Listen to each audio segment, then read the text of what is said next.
The Vatican, a sovereign city-state nestled within Rome, stands not only as the spiritual heart of over 1 billion Catholics, but also as a fortress of unparalleled historical and spiritual significance. Beneath its iconic domes and ancient walls lies a realm of profound mystery, a domain shrouded in layers of secrecy that have intrigued and perplexed generations. This exploration delves into some of the most enduring and captivating enigmas associated with the Holy See, secrets whispered about in hushed tones and debated by historians and theologians alike, the very existence and nature of which challenge our understanding of history, power, and the unknown. The Vatican's hidden realm. Beneath the magnificent grandeur of the Vatican, extending far beyond the reach of the towering colonnades that frame its iconic square, the sacred relics revered by millions, and the soft echoes of centuries-old prayers that fill its hallowed spaces, lies a hidden realm. This domain is largely unseen, deliberately concealed from the view of even the most devout individuals who flock to its spiritual heart. It is a world meticulously composed of securely locked vaults designed to safeguard precious knowledge, enigmatic manuscripts penned in ancient and often cryptic languages, and a multitude of secrets buried so profoundly within its historical fabric that they have, quite literally, never been exposed to the revealing light of day since their creation or acquisition. For a span of time exceeding 2,000 years, the Vatican has stood not merely as a prominent and enduring symbol of unwavering faith and spiritual guidance for a significant portion of humanity, but also, and perhaps more intriguingly, as an imposing fortress diligently guarding a vast and complex wealth of historical and spiritual mysteries. This fundamental reality naturally leads to a series of profound and lingering questions that continue to resonate through the ages.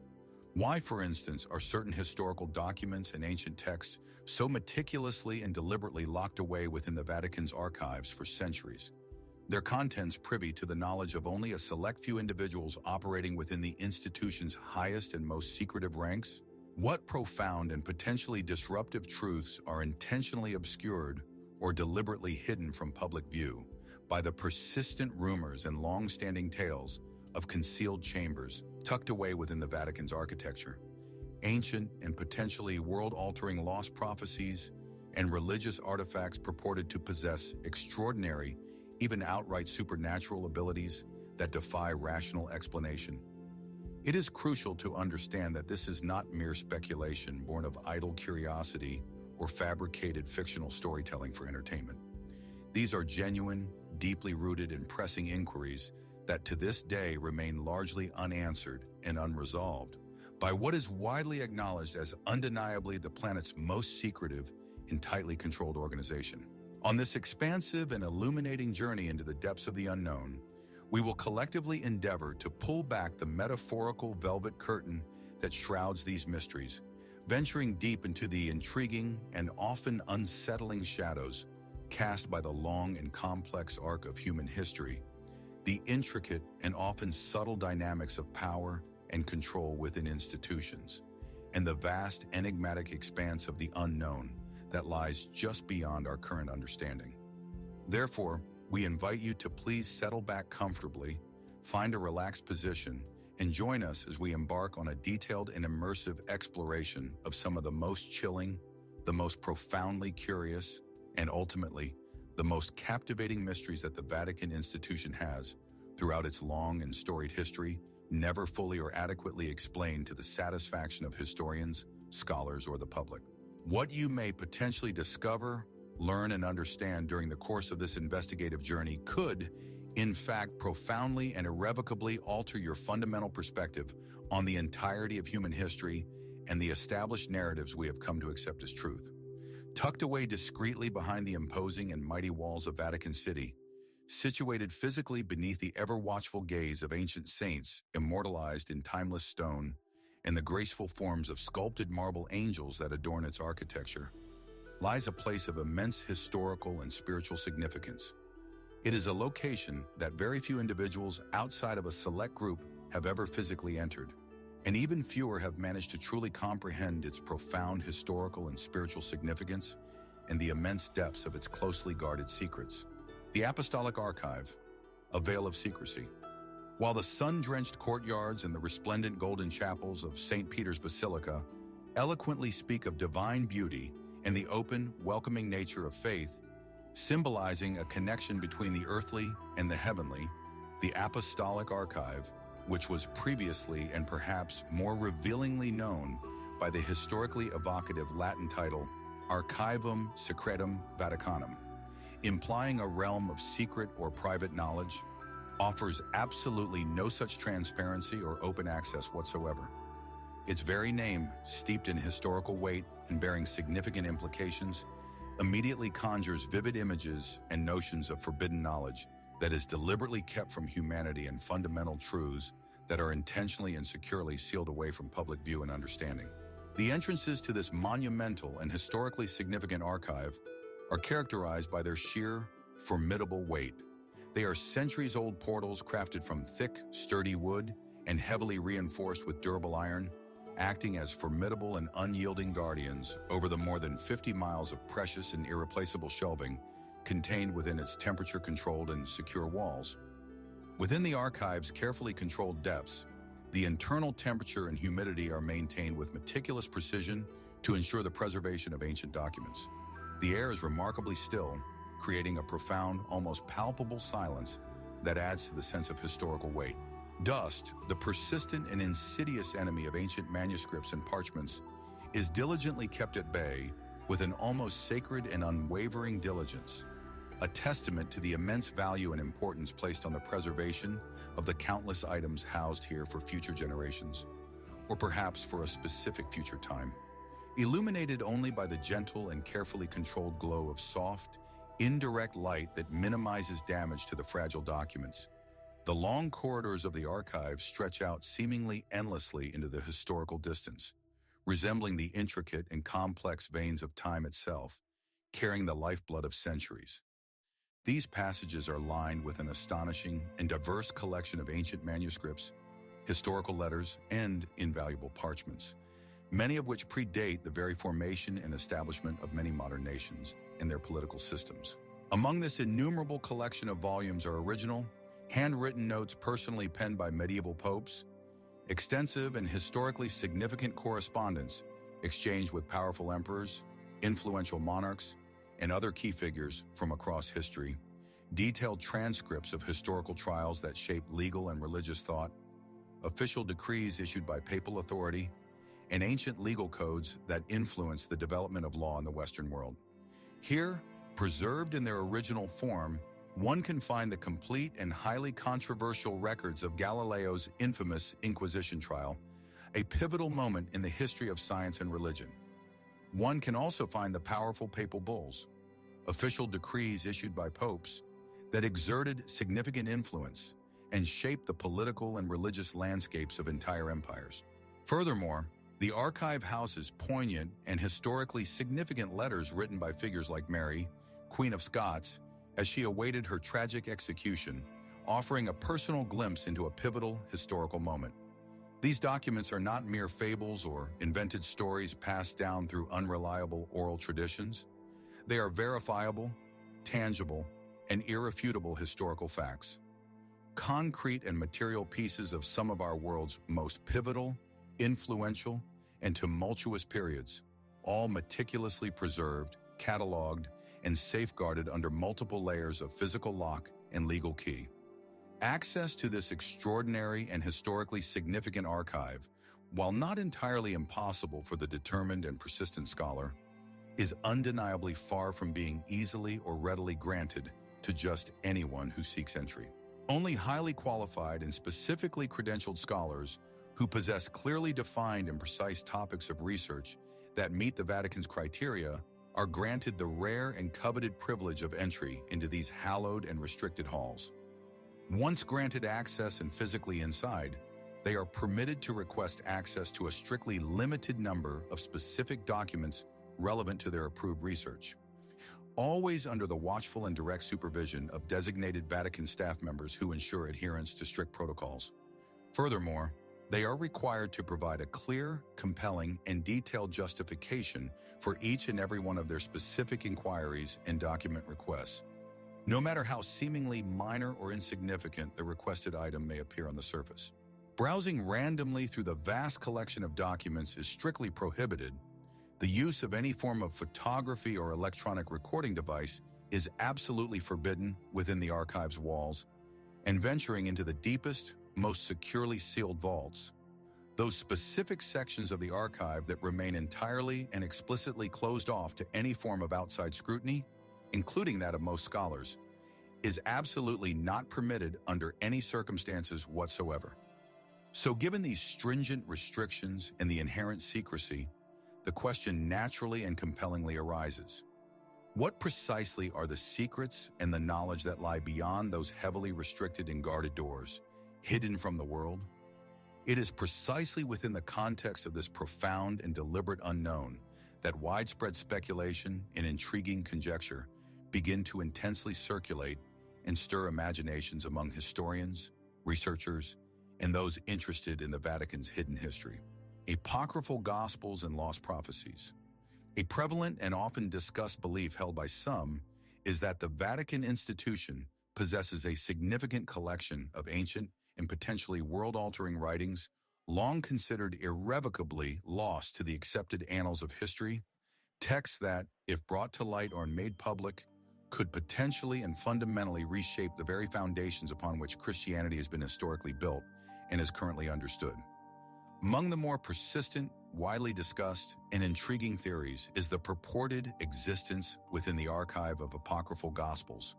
those ancient religious texts and alternative narratives that were ultimately debated, rejected, and officially excluded from the canonical Bible during the pivotal Council of Nicaea in the 4th century. Could the original, authentic text of the Gospel of Mary Magdalene, which presents a different perspective on her role, or the enigmatic Gospel of Judas, which portrays Judas in a dramatically different light, for instance, be securely stored here within the Vatican Archive, meticulously preserved in their original ancient form? If so, might these long-hidden texts potentially offer a radically different, previously unknown, and perhaps challenging version of historical events related to the early Christian period in the life of Jesus, providing a distinct and perhaps uncomfortable alternative voice in the widely accepted and officially sanctioned narrative of Jesus' life,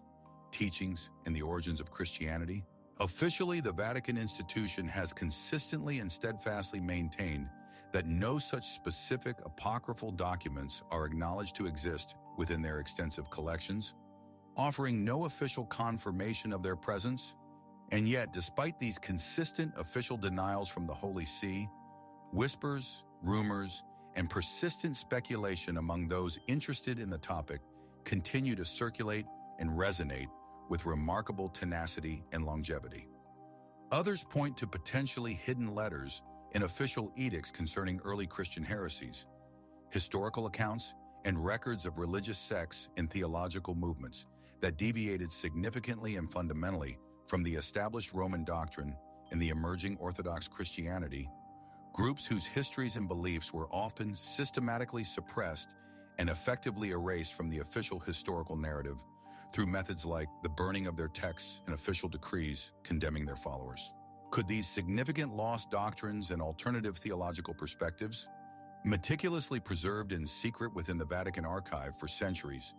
potentially suggest a far more complex, diverse, and multifaceted tapestry of early Christian belief and practice than the simplified and unified version that is commonly understood and taught today? Furthermore, adding to the layers of mystery, there are the more esoteric and often debated claims of prophecies deliberately locked away and concealed from public view, of compelling evidence concerning Marian apparitions, reported appearances of the Virgin Mary to individuals that have never been fully or officially revealed or acknowledged by the wider church institution or the public. Some theorists operating on the fringes of mainstream historical inquiry and religious studies even propose that the Vatican institution holds extensive and perhaps detailed records of documented supernatural phenomena that defy scientific explanation, or perhaps even more startlingly and controversially, compelling evidence of alleged contact or interactions with beings originating from other worlds entirely. While these specific ideas and theories may indeed lean heavily towards the fantastical, the speculative, and the realm of conjecture rather than established fact, they nonetheless reflect a deeper, more fundamental truth about inherent human nature and the dynamics of secrecy. The very act of deliberate concealment and restriction of information inherently breeds intense curiosity, fuels speculation, and ignites a deep human desire to know what is being hidden and why. In the absence of clear, complete, and definitive answers from official sources, the human imagination is naturally allowed to thrive and is compelled to construct its own possibilities, theories, and explanations for the unknown. Even among more conventionally grounded, respected, and established scholars and historians, there exists a significant degree of curiosity, interest, and ongoing inquiry concerning historical anomalies, unexplained events, and gaps in the historical record that defy easy or straightforward explanation. Rumors continue to suggest, with a persistent whisper, that the archive might potentially contain documentation pertaining to ancient and lost civilizations that have vanished from the earth. Detailed records of ancient and perhaps advanced technologies that predate our current understanding, or alternative and potentially revolutionary explanations for the true nature of certain biblical miracles and events. Explanations that, at the time of their recording or discovery, were perhaps collectively deemed too dangerous, too unsettling, or too fundamentally disruptive to the prevailing political, social, or religious order to be made public and widely known. Could there be previously unknown and potentially revealing information about the missing years of Jesus' life, the period between his childhood and the beginning of his public ministry, that is not accounted for in the canonical Gospels? Could there be detailed and comprehensive accounts of ancient, perhaps pre-Christian or early Gnostic, rituals and spiritual practices that were meticulously preserved by early church fathers, only to be later and quietly hidden away from public knowledge and practice, perhaps due to their perceived dangerous or heretical nature?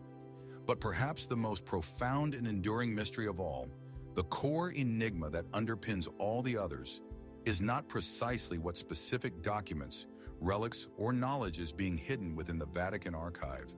but rather the fundamental and often debated question of precisely why it must be hidden in the first place, what purpose this profound secrecy ultimately serves, and who benefits from the continued concealment of such information. The third secret of Fatima, a prophecy unveiled. As we gradually move away, both physically and intellectually, from the deep and unsettling shadowed corridors of the Vatican's secret archives, a place where forgotten truths, untold stories, and potentially world-altering documents silently slumber, securely kept behind multiple layers of locked doors and restrictive access. Our investigative path now intentionally takes us far beyond the ancient city of Rome and the physical boundaries of the Vatican, venturing deep into the picturesque and gently rolling hills that characterize the landscape of central Portugal. There, peacefully and almost idyllically nestled amid sprawling olive groves and quiet, tranquil pastures, lies a small and unassuming town whose name has now become indelibly etched into both the accepted annals of human history and the fascinating, often debated realm of spiritual and historical mystery alike, Fatima. The atmosphere in Fatima is distinctively characterized by a profound and almost palpable stillness, a quietude that seems to amplify the spiritual presence and is heavy with a deep and pervasive sense of reverence and spiritual significance that draws believers from afar. Pilgrims from around the world, seeking spiritual connection and answers, gather here beneath the expansive open sky, their hushed whispers, murmured prayers, and fervent petitions rising collectively like sacred incense around the imposing and grand basilica of Our Lady of the Rosary, a magnificent structure that serves as the central and visible focal point of their deep devotion and faith. But long before this specific location became a powerful and magnetic international destination, attracting millions of faithful pilgrims annually. Drawn by the reported events, it was simply a quiet and seemingly ordinary patch of rural farmland, unremarkable in its appearance and peaceful in its existence. That is, until the pivotal and transformative year of 1917 arrived, altering its destiny forever. In that year, 3 young shepherd children, Lucia dos Santos, who would later become the primary visionary and chronicler, and her two younger cousins, Francisco and Jacinta Marto, claimed to have witnessed a radiant, luminous, and undeniably beautiful figure appearing to them in the Cova da Iria, a specific and now famous field located just outside the boundaries of the town of Fatima. The figure, as described by the children in their initial accounts, was a woman whose brightness, luminosity, and ethereal beauty surpassed that of the sun itself, a description that immediately set the encounters apart as extraordinary. Furthermore, she reportedly identified herself explicitly to the children as the Virgin Mary, the mother of Jesus, adding immense religious significance to the apparitions. Over the course of 6 distinct apparitions that occurred between May and October of that year, taking place on the 13th day of each month, she reportedly revealed 3 specific messages to the children, messages that would later become widely known throughout the Catholic world and beyond as the 3 secrets of Fatima. The first 2 of these secrets were eventually and publicly disclosed to the world by Sister Lucia and the Church. One of these secrets described a terrifying and disturbing vision of hell, a place where the lost souls of the damned writhed in unimaginable agony and eternal suffering, a stark warning about the consequences of sin. The second secret was more prophetic and urgent in its scope. It predicted the imminent conclusion of the ongoing World War I, issued a stark and ominous warning of a subsequent and even more devastating global conflict that was yet to come in the future, widely interpreted as World War II, and urgently called for the consecration of Russia to the Immaculate Heart of Mary as a means of preventing future widespread destruction, promoting global peace, and preventing the spread of perceived evil. Both of these initial messages, while undoubtedly extraordinary in their nature, content, and implications, could nonetheless be interpreted and placed within the existing framework of traditional Catholic prophecy, eschatological beliefs, and the pervasive anxieties and fears that were understandably prevalent throughout Europe and the world during the wartime era, making them understandable within that context. However, the third secret revealed by the figure was distinctly, fundamentally, and notably different from the first 2, both in its specific content and, perhaps more significantly, in the manner in which it was handled and its delayed disclosure. According to the accounts provided by Sister Lucia, who eventually entered a Carmelite convent and dedicated her life to prayer and contemplation, and who was the only surviving visionary from the original group of children, the Virgin Mary had specifically instructed that the third secret was not to be revealed to the public immediately. Instead, its disclosure was to be postponed until the year 1960, or alternatively, until the church hierarchy itself, specifically the Pope, deemed that the time was truly right and opportune for its full and public disclosure, suggesting a strategic timing for its revelation. When Sister Lucia was reportedly directly asked why such a specific time frame and condition for disclosure had been given for this particular secret, she is said to have replied with what some interpret as a knowing insight or a recognition of future events, because it will be much clearer then, suggesting that the passage of time and future events would provide the necessary context and understanding for the message. The year 1960 arrived as appointed by the Virgin Mary, marking the deadline for disclosure, but the Vatican institution, to the growing anticipation, speculation, and frustration of many within the Church and the public, remained entirely and steadfastly silent regarding the third secret's contents, offering no explanation for the delay. Mounting speculation and intense conjecture began to intensely swirl among the faithful, the media, and those interested in religious mysteries. What could possibly be contained within this third secret that was considered so inherently sensitive, so potentially explosive in its implications, and so potentially disruptive or destabilizing to the faith, the Church, and the world order, that even the powerful Vatican leadership and the Pope himself hesitated and delayed its full public disclosure for so long after the designated timeframe? For many decades that followed the missed deadline in 1960, the precise content and interpretation of the third secret became the subject of fervent and often heated debate within theological circles. Among those fascinated by religious prophecy and conspiracy theories, and even reportedly within the inner workings and highest levels of the Vatican itself, Some individuals and groups believed that the secret specifically and unequivocally foretold a future assassination attempt on a reigning pope, a prediction that some linked to the 1981 attempt on Pope John Paul II's life. Others theorized that the third secret might contain dire and urgent warnings about a significant collapse of faith and widespread spiritual decline occurring not from external pressures, but from within the church institution itself, suggesting internal decay. Alternatively, some believed it might foretell a cataclysmic and destructive global event that would profoundly shake the very foundations of the modern world as it was then known, perhaps a nuclear war or a natural disaster of immense scale. There were also persistent and widely circulated rumors that multiple popes throughout the decades who had personally read the confidential third secret message in private audiences were visibly moved, reportedly weeping after reading its contents, suggesting a message of significant emotional and spiritual weight. Some unconfirmed accounts even claimed that Pope John XXIII, upon reading the message in 1960 as instructed, felt its weight but simply made the decision to place it back into its original envelope and declared, with a sense of finality that deferred the responsibility, that its contents would not be revealed during the span of his pontificate, thereby leaving its disclosure for a future time, a future pope, and perhaps a world more prepared to receive it. It was not until the year 2000, a full 40 years beyond the original deadline specified by the Virgin Mary for disclosure, and after years of persistent public demand and media attention, that the Vatican institution finally and officially released what it asserted was the complete and full text of the Third Secret of Fatima. The document that was officially released to the public was a single handwritten page penned by Sister Lucia herself, containing her description of a symbolic and deeply allegorical vision, not a direct message in words. It depicted a bishop dressed in white, who was widely interpreted by the Vatican and many believers as representing a pope,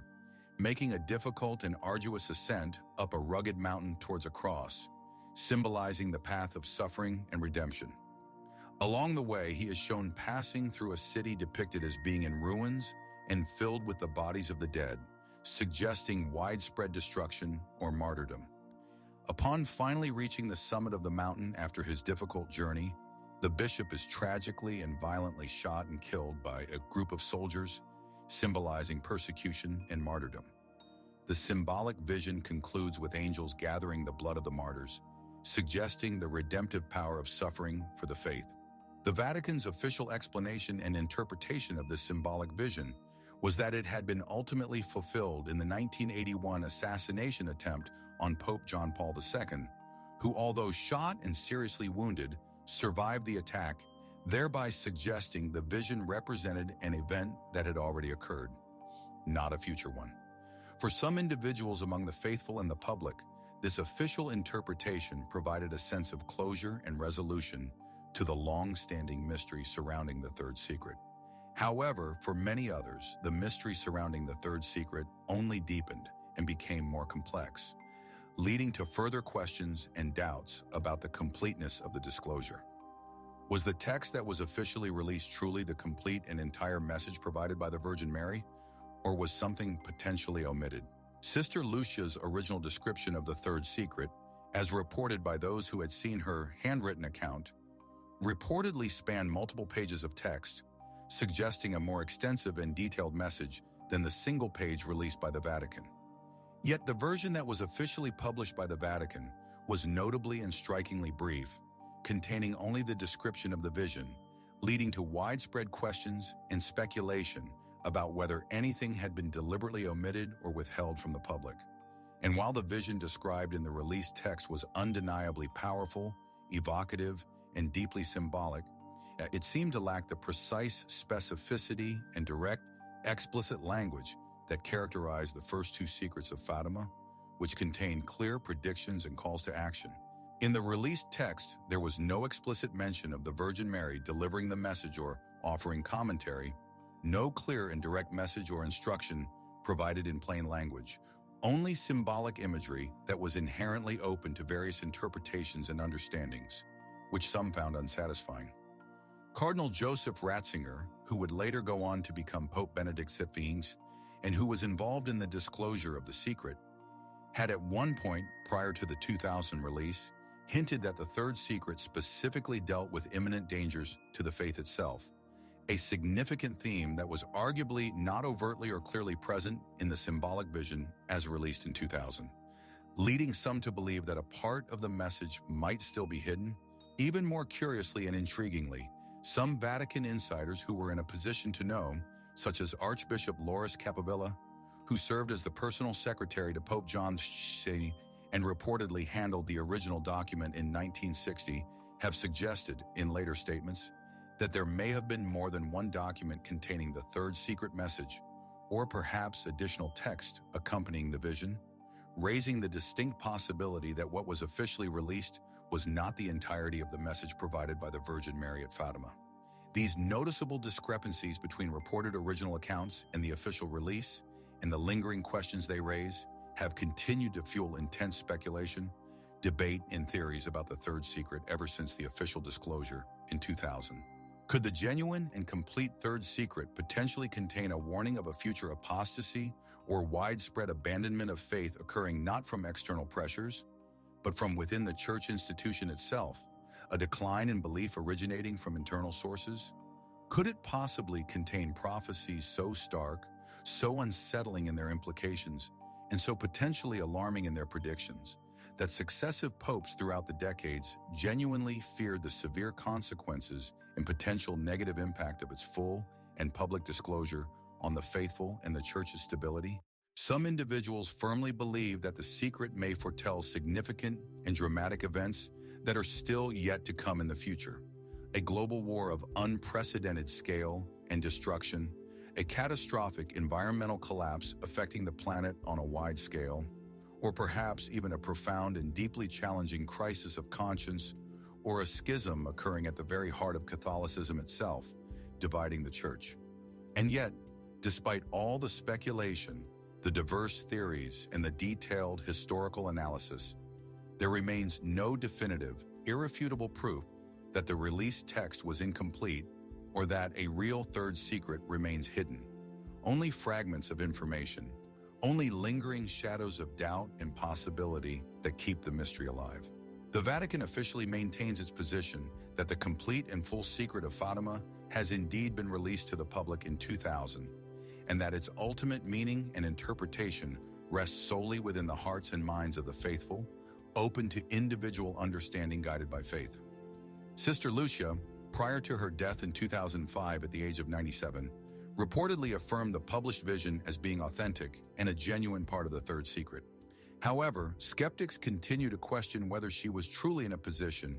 under the watchful eye of the Church, to speak freely and candidly about the matter, or whether the original, potentially more extensive or explicit letter still lies securely sealed away in a hidden drawer or vault within the Vatican, its full and complete content still concealed from the world for reasons unknown. Perhaps in a place like Fatima, a location where extraordinary visions are believed to have the power to pierce the veil between the earthly realm and the divine, truth is not intended to be presented in a simple, straightforward, or easily understandable manner, but rather remains veiled. Perhaps prophecy, by its very enigmatic nature, inherently resists clear, precise, and definitive interpretation, instead deliberately inviting deep reflection, contemplation, and ongoing spiritual discernment rather than providing a simple and immediate revelation of facts. Or perhaps, as some believe, the full and complete message of the third secret remains deliberately hidden and concealed, resting quietly and securely somewhere within the vast and complex Apostolic Archive, behind a door that may, in fact, never be opened to reveal its full contents and implications to the world,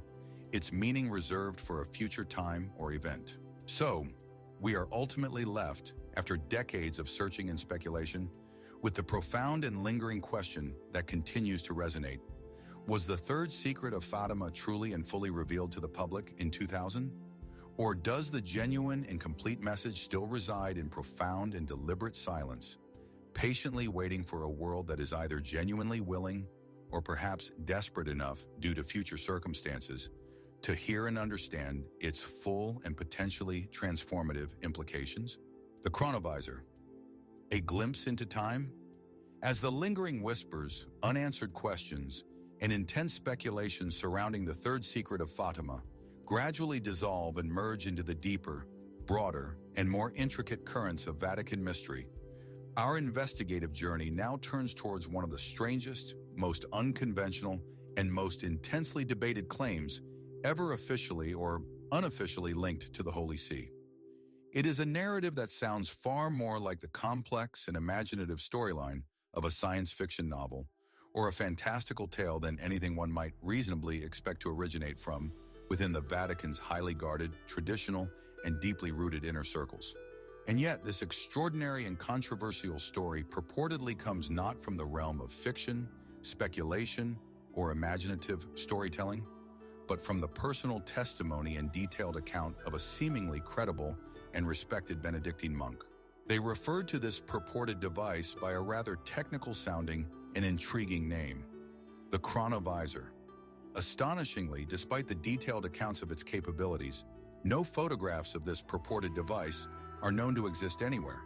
There are no technical blueprints, diagrams, or schematics detailing its construction or operation, and no surviving fragments, components, or physical evidence of its existence have ever been located or presented to the public.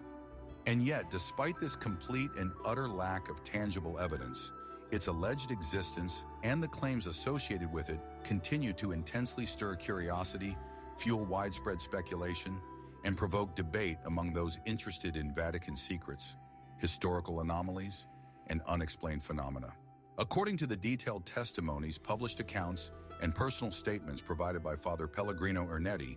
a widely respected Italian priest, a recognized exorcist officially authorized by the Church, and a distinguished scholar in the field of musicology, the chronovisor was a highly sophisticated and revolutionary machine, theoretically capable of accomplishing the impossible feat of directly observing events that occurred in the past. This observation was purportedly achieved not through the imperfect and subjective lens of human memory, not through reading historical accounts or engaging in analytical speculation, but through direct, objective, and immediate visual perception, as if the user were watching a live broadcast or recording of a historical event. Ernetti first publicly spoke about the existence of this purported device in the 1960s, claiming that it had been secretly developed and meticulously constructed in absolute secrecy by a dedicated team of brilliant scientists working covertly inside the Vatican itself, operating under the radar of public knowledge. Among this elite and secretive scientific team, he claimed, were some of the top and most respected European physicists and scientific minds of the era, including Enrico Fermi, widely regarded as one of the pioneers and foundational figures of the atomic age and nuclear physics, and Werner von Braun, the brilliant German rocket engineer who, after World War II, played an instrumental and pivotal role in NASA's space program and the United States race to the moon, a figure known for his advanced technical knowledge. The machine, as described in the accounts provided by Ernetti, reportedly resembled a cabinet-like structure equipped with a viewing screen similar to a television, a series of control buttons or dials for operation, and antennae allegedly made from rare and specialized metals, suggesting a complex and advanced technological design. Its fundamental mode of operation, he asserted, was based on the theoretical principle of capturing and processing the residual electromagnetic radiation that, in theory, is left behind by all matter, every action and every event that occurs in the universe. Every sound that was ever uttered, every movement that was ever made, every word that was ever spoken throughout history had, according to his advanced theory, left an energetic and lasting imprint or trace on the fabric of the universe and in the electromagnetic spectrum. An imprint that could, theoretically, be accessed and meticulously reconstructed into a visual and auditory representation. The chronovisor, he stated, possessed the unique capability to lock on to these specific historical frequencies or imprints, effectively tuning into the past much like a modern radio or television tunes into a broadcast channel, and then displaying the recorded echo or visual remnant of historical events directly on its screen. Ernetti vividly described personally observing specific scenes from ancient Rome, claiming to have personally witnessed the renowned philosopher and orator Cicero delivering a powerful public speech. a moment in history previously known only through written accounts. He also claimed to have watched, in astonishing detail, the biblical destruction of the ancient cities of Sodom and Gomorrah, an event central to religious texts. Most remarkably and perhaps most controversially, he asserted that he had personally seen and even succeeded in photographing the crucifixion of Jesus Christ himself, an event of paramount importance in Christianity. In 1972, a specific image appeared in publications, purportedly a genuine photograph taken directly from the chronovisor device, presented as visual evidence of its capabilities in Ernetti's claims. This image depicted the deeply suffering face of a man, his eyes turned upwards in agony, his head appearing to be adorned with a crown of thorns, consistent with depictions of Christ's suffering. Ernetti steadfastly insisted that this image was indeed a genuine depiction of Christ during his crucifixion, captured directly from the past. However, skeptics and art historians were quick and vocal in pointing out that the image bore a striking, undeniable, and almost exact resemblance to a well-known sculpture of Christ created by the Italian artist Leandro Bassano in the 17th century, a sculpture located in an Italian church. This strong resemblance led many to believe that the purported photograph was merely a reproduction of the existing sculpture, rather than an authentic historical image captured from the past, leading to widespread accusations of a hoax. The purported photograph was subsequently dismissed as a deliberate fabrication by many researchers, journalists, and the public, significantly undermining Ernetti's claims. However, despite the dismissal of the photograph and the skepticism surrounding the device, the fundamental questions raised by Ernetti's extraordinary claims and the possibility of such technology refused to simply fade away or be forgotten. Was the chronovisor story a complete and elaborate fabrication, perhaps a symbolic tale or a religious parable intended to convey a deeper spiritual or theological truth about divine knowledge? Or could there possibly be a genuine kernel of truth, a hidden reality, or a secret technological development behind this extraordinary and controversial narrative that has yet to be fully explained? Father Ernetti himself was not merely an eccentric figure making outlandish claims for attention. He was a respected and highly accomplished scholar, well-versed and recognized for his expertise in Gregorian chant, ancient music, and ancient literature. He also held an official position working with the Vatican's official exorcism office and regularly contributed scholarly articles and research to academic journals, lending him a degree of credibility in other fields. To many individuals who knew him personally and professionally, he was widely regarded as a man of deep integrity, discipline, and intellectual honesty, making his extraordinary claims even more perplexing and difficult to dismiss outright. However, as he approached the very end of his life, a sense of doubt, uncertainty, and pressure reportedly began to surface and allegedly influenced his public stance on the chronovisor. A letter purportedly written by Ernetti shortly before his death in 1994 reportedly contained a full and explicit retraction of the entire chronovisor story, dismissing it as a misunderstanding, a misinterpretation of symbolic concepts, or perhaps a story he felt compelled to fabricate. However, the authenticity of that specific letter and whether it was genuinely written by Ernetti or perhaps influenced by others remains a subject of ongoing dispute and debate among researchers, followers of the story, and those who knew him. Others close to him, who spoke with him in private conversations towards the end of his life, claim that Ernetti continued to stand firmly by his original extraordinary claims regarding the chronovisor until his dying day, asserting its reality despite the lack of evidence and public skepticism. The Vatican institution, for its part, has consistently and officially stated that it has never confirmed the actual physical existence of such a device within its possession or knowledge, nor has it ever issued a definitive and categorical denial of the possibility or the theoretical basis of such technology, maintaining a nuanced and somewhat ambiguous position. In fact, following the widespread publication of Ernetti's story and the resulting public interest, speculation, and debate, the Vatican reportedly issued a rather curious, enigmatic, and perhaps revealing statement through its official channels. A warning that any individual using an instrument, possessing the purported characteristics and capabilities of the chronovisor, specifically the ability to observe past events, would face the severe penalty of excommunication from the Church. This was a notably strange, seemingly contradictory and highly unusual comment to issue regarding a machine that supposedly did not exist in reality, leading many to question the Vatican's true knowledge, position, or concern regarding such theoretical technology. This continued official silence, whether strategically deliberate as a means of managing public perception or simply a matter of established church policy regarding unexplained phenomena, has only served to further fuel speculation, curiosity, and the enduring belief in the chronovisor and the Vatican's potential hidden knowledge related to it. Could the chronovisor, if it were indeed a real, functional, and operational device, potentially provide a compelling explanation for the Vatican's seemingly extraordinary and long-standing interest in the complex concepts of time,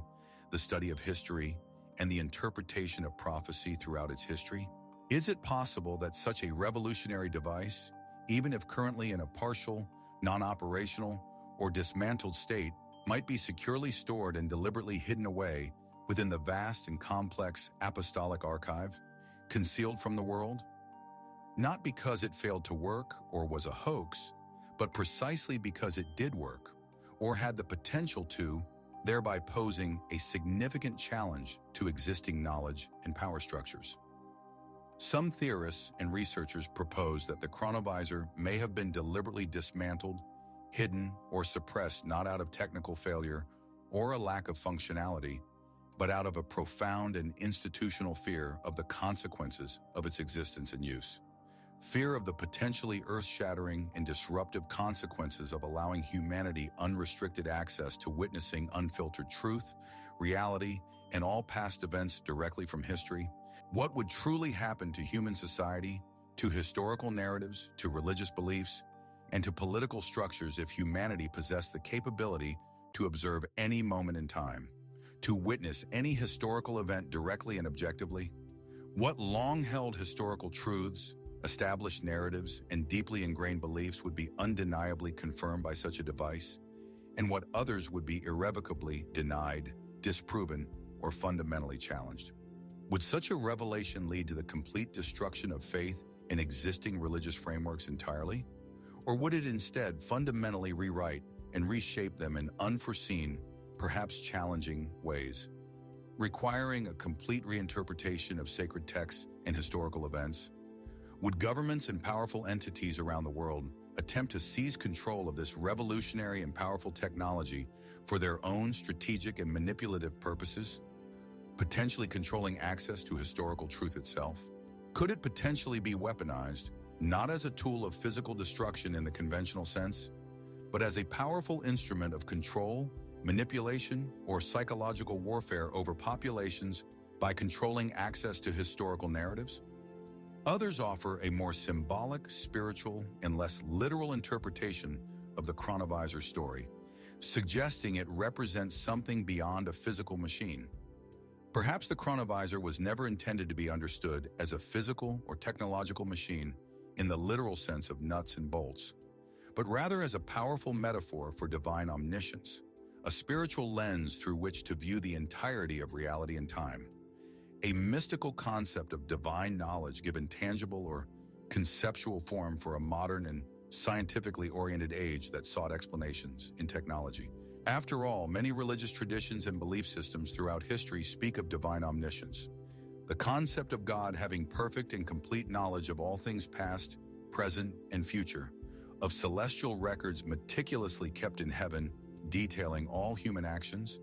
and of judgment being rendered based on perfect and complete knowledge of all actions and intentions. Could Ernetti's account, therefore, be interpreted as a veiled, allegorical, or symbolic reference to such a divine or spiritual mechanism for accessing knowledge of the past, translated and presented in the language and framework of modern science and technology to make it understandable in the 20th century? And yet, despite the possibility of a symbolic interpretation, what if the story, despite its seemingly fantastical elements, is not a metaphor at all, but a literal account of a real device that was actually created or discovered? What if, deep within the Vatican's intricate, vast, and labyrinthine vaults, far beyond the public's reach, access, and awareness, there genuinely rests a forgotten and perhaps intentionally hidden machine, slowly accumulating dust in the profound silence, its screen dark and inactive, its secrets undisturbed and intact, a potential key to unlocking all of human history? Perhaps it is a tangible relic of ambitious scientific endeavor, or perhaps a powerful and potentially dangerous tool still patiently waiting to be utilized for some unknown purpose in the future. As is frequently the case with many long-standing and deeply ingrained Vatican mysteries, the clear lines separating undeniable historical fact from imaginative speculation, unconfirmed rumor, and compelling fiction tend to blur, become indistinct and intertwined beneath the numerous layers of official secrecy, deliberate concealment, and ambiguous statements. However, the very persistence of this particular story, its remarkable ability to endure in public consciousness across decades, and its refusal to simply disappear or be definitively debunked strongly suggests that it touches upon something deeper, more fundamental, and more intriguing within the human psyche than a simple hoax, a profound and enduring human longing to know what has been lost to the ravages of history, a deep and compelling desire to witness firsthand what no longer exists in the present, a fundamental human impulse to somehow lift the impenetrable veil of time itself and see beyond the limitations of the current moment and our imperfect understanding of the past. So after decades of debate and speculation, we are ultimately left with the compelling and unresolved question that continues to intrigue. Was the chronovisor a real device that actually existed? If it was indeed real and functional, where is it currently located and what became of it? And if it was merely a product of imagination, a fabrication, or a symbolic tale, why does the idea continue to exert such a powerful and haunting influence on our collective consciousness and imagination? The unsolved disappearance of Emanuela Orlandi. From the speculative shadow cast by hypothetical time-observing devices and the intriguing fog of secrets that seem to have the power to twist and manipulate our understanding of time itself, we now shift our focus to something far more recent in history, significantly more tangible, and deeply personal in its profound impact. This is a story not permanently inscribed onto ancient parchment or securely sealed away for eternity in a hidden vault, but rather deeply and tragically etched into the lives of a grieving family whose search for answers continues and into the very heart of a city that, to this day, continues to whisper her name with a mixture of sorrow, unanswered questions, and lingering mystery. Rome, June 1983. The summer air in the ancient and bustling city is heavy, thick with the season's warmth and humidity, and filled with a restless, vibrant energy that characterizes the Italian capital. Street vendors call out their wares and engage with tourists near the historic Castel San Angelo, a cylindrical fortress with a rich history, and the resplendent golden dome of St. Peter's Basilica, a symbol of the Catholic faith, shines brilliantly in the late afternoon light, reflecting the rays of the setting sun.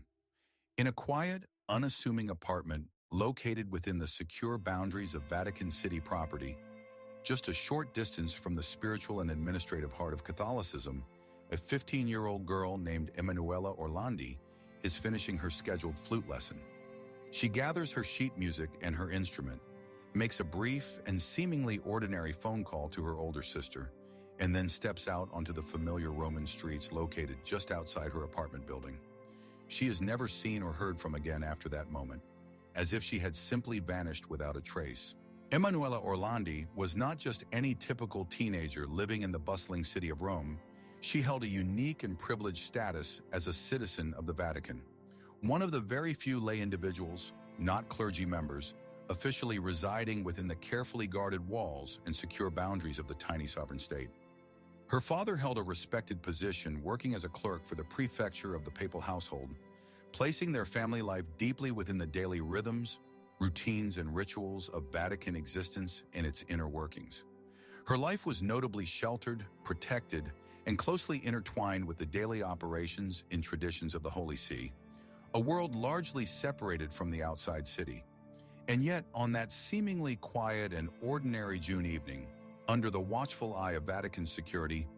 she vanished without leaving a single trace, clue, or witness, as if she had simply disappeared into thin air, leaving behind a void and a profound mystery. What followed her sudden and inexplicable disappearance was a criminal case unlike any other seen before or since in Italian history, a case that garnered international attention and baffled investigators. It was a complex and multifaceted case that would ultimately and intricately entangle not only the local police force in Rome and the initial investigators, but also the highest levels of the Vatican institution itself, the Italian government, various foreign intelligence operatives, powerful organized crime syndicates, and journalists from around the world who reported on the case for several decades of investigation and reporting. It remains a complex and deeply unsettling case that, to this day, continues to profoundly elude any definitive explanation or resolution, leaving the family and the public in a state of uncertainty. Initially, the police treated Emanuela's disappearance as a routine missing person case,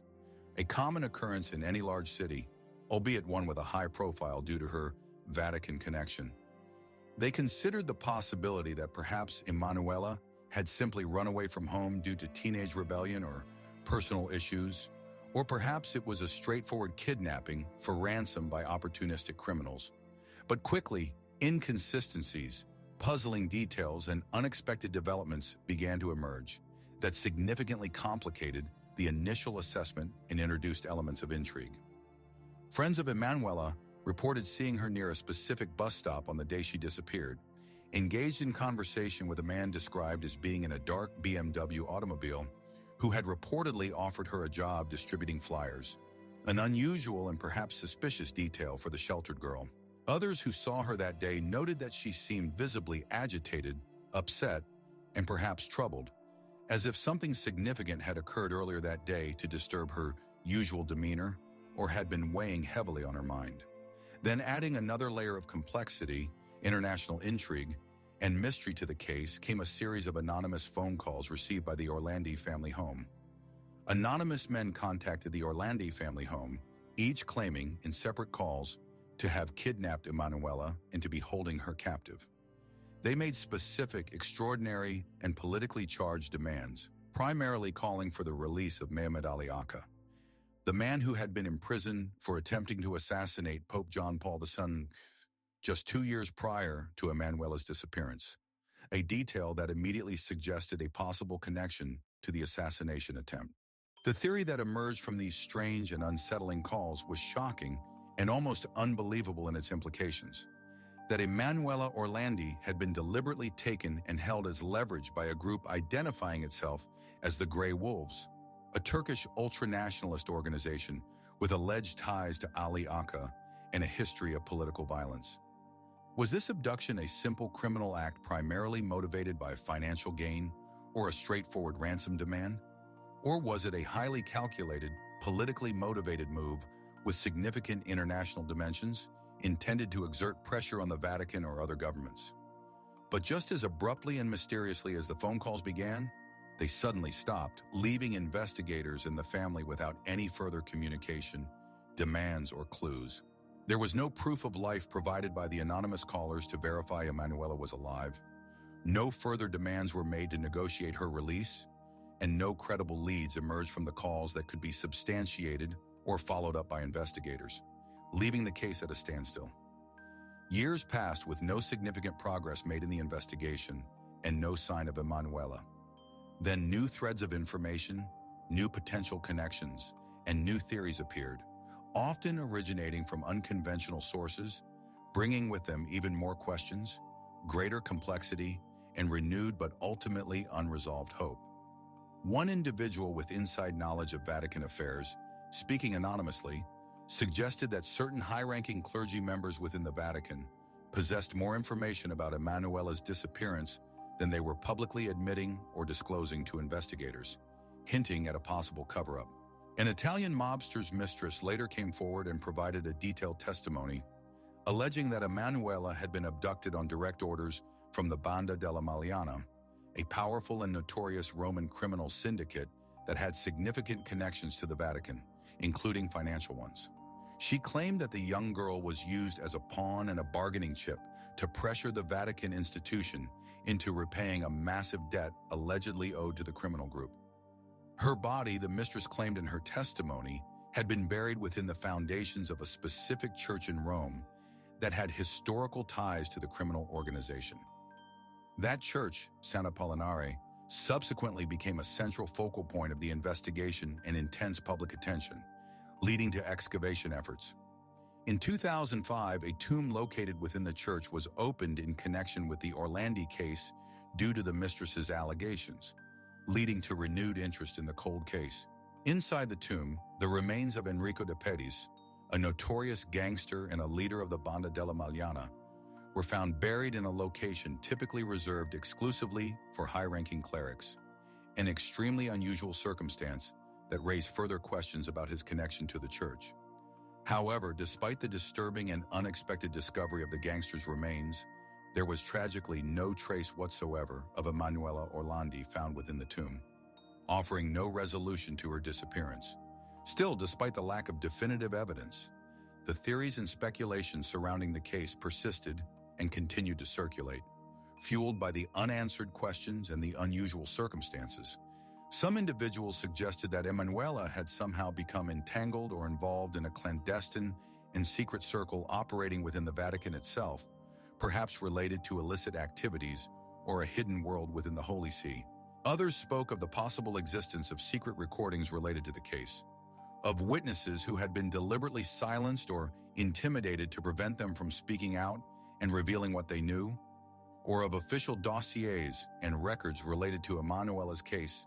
that had either mysteriously vanished from Vatican files or were never even created in the first place,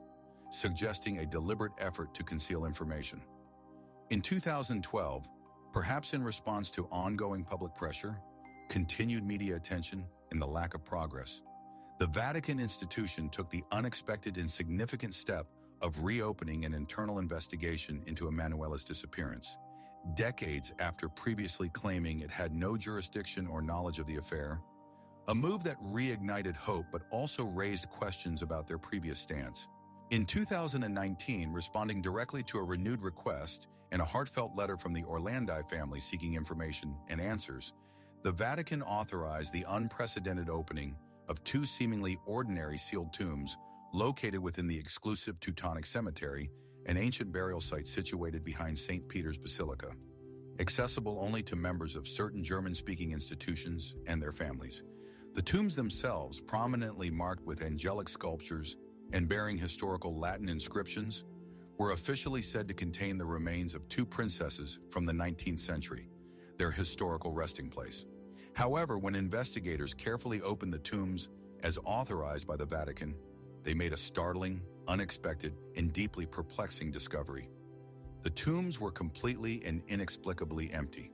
There were no bones, no remains whatsoever found inside the tombs, contrary to what was expected. That revelation, which was both haunting in its implications and entirely unexpected,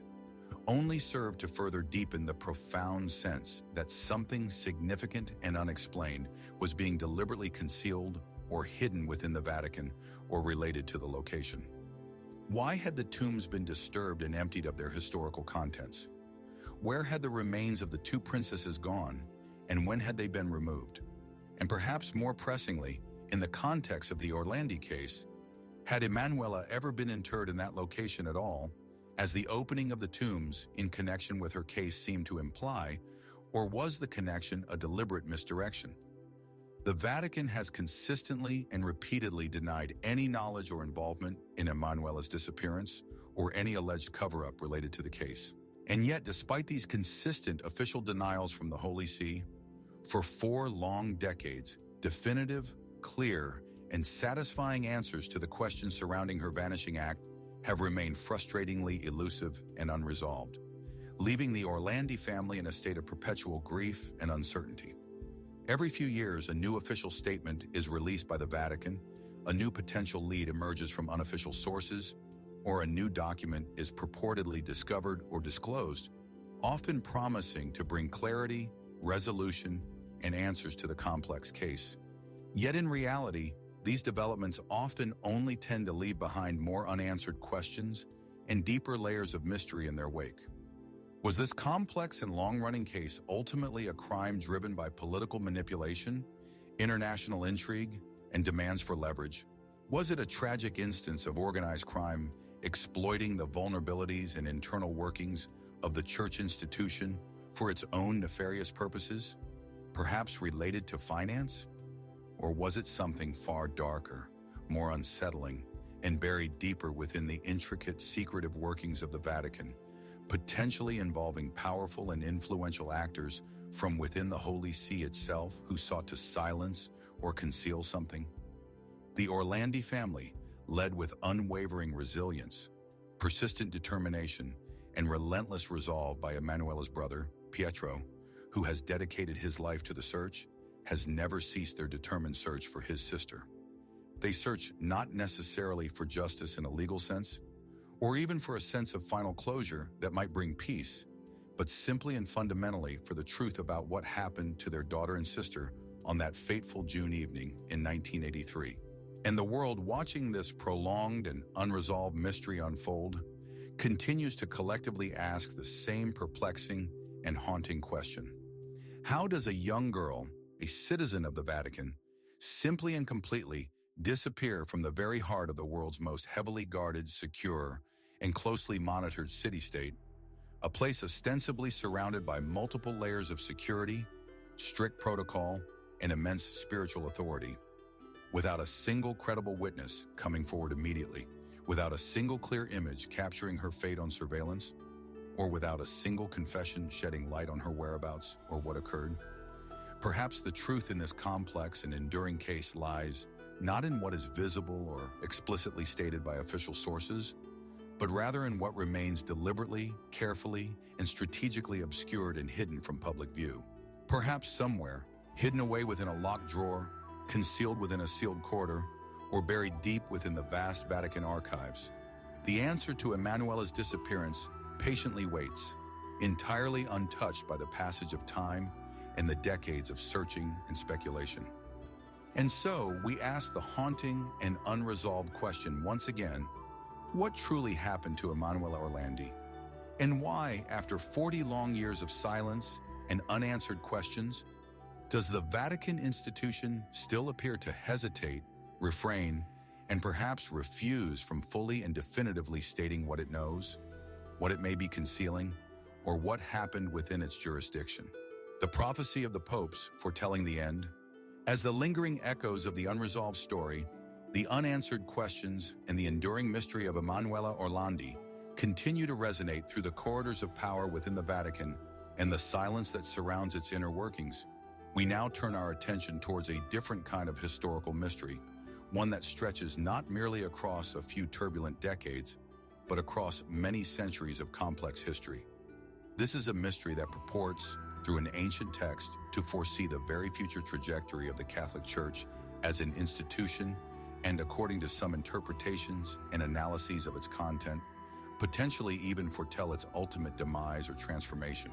Tucked away, perhaps securely, within the pages of a fragile and tattered 16th century manuscript, its ancient pages yellowed by the irreversible passage of time and noticeably worn and frayed at the edges from handling,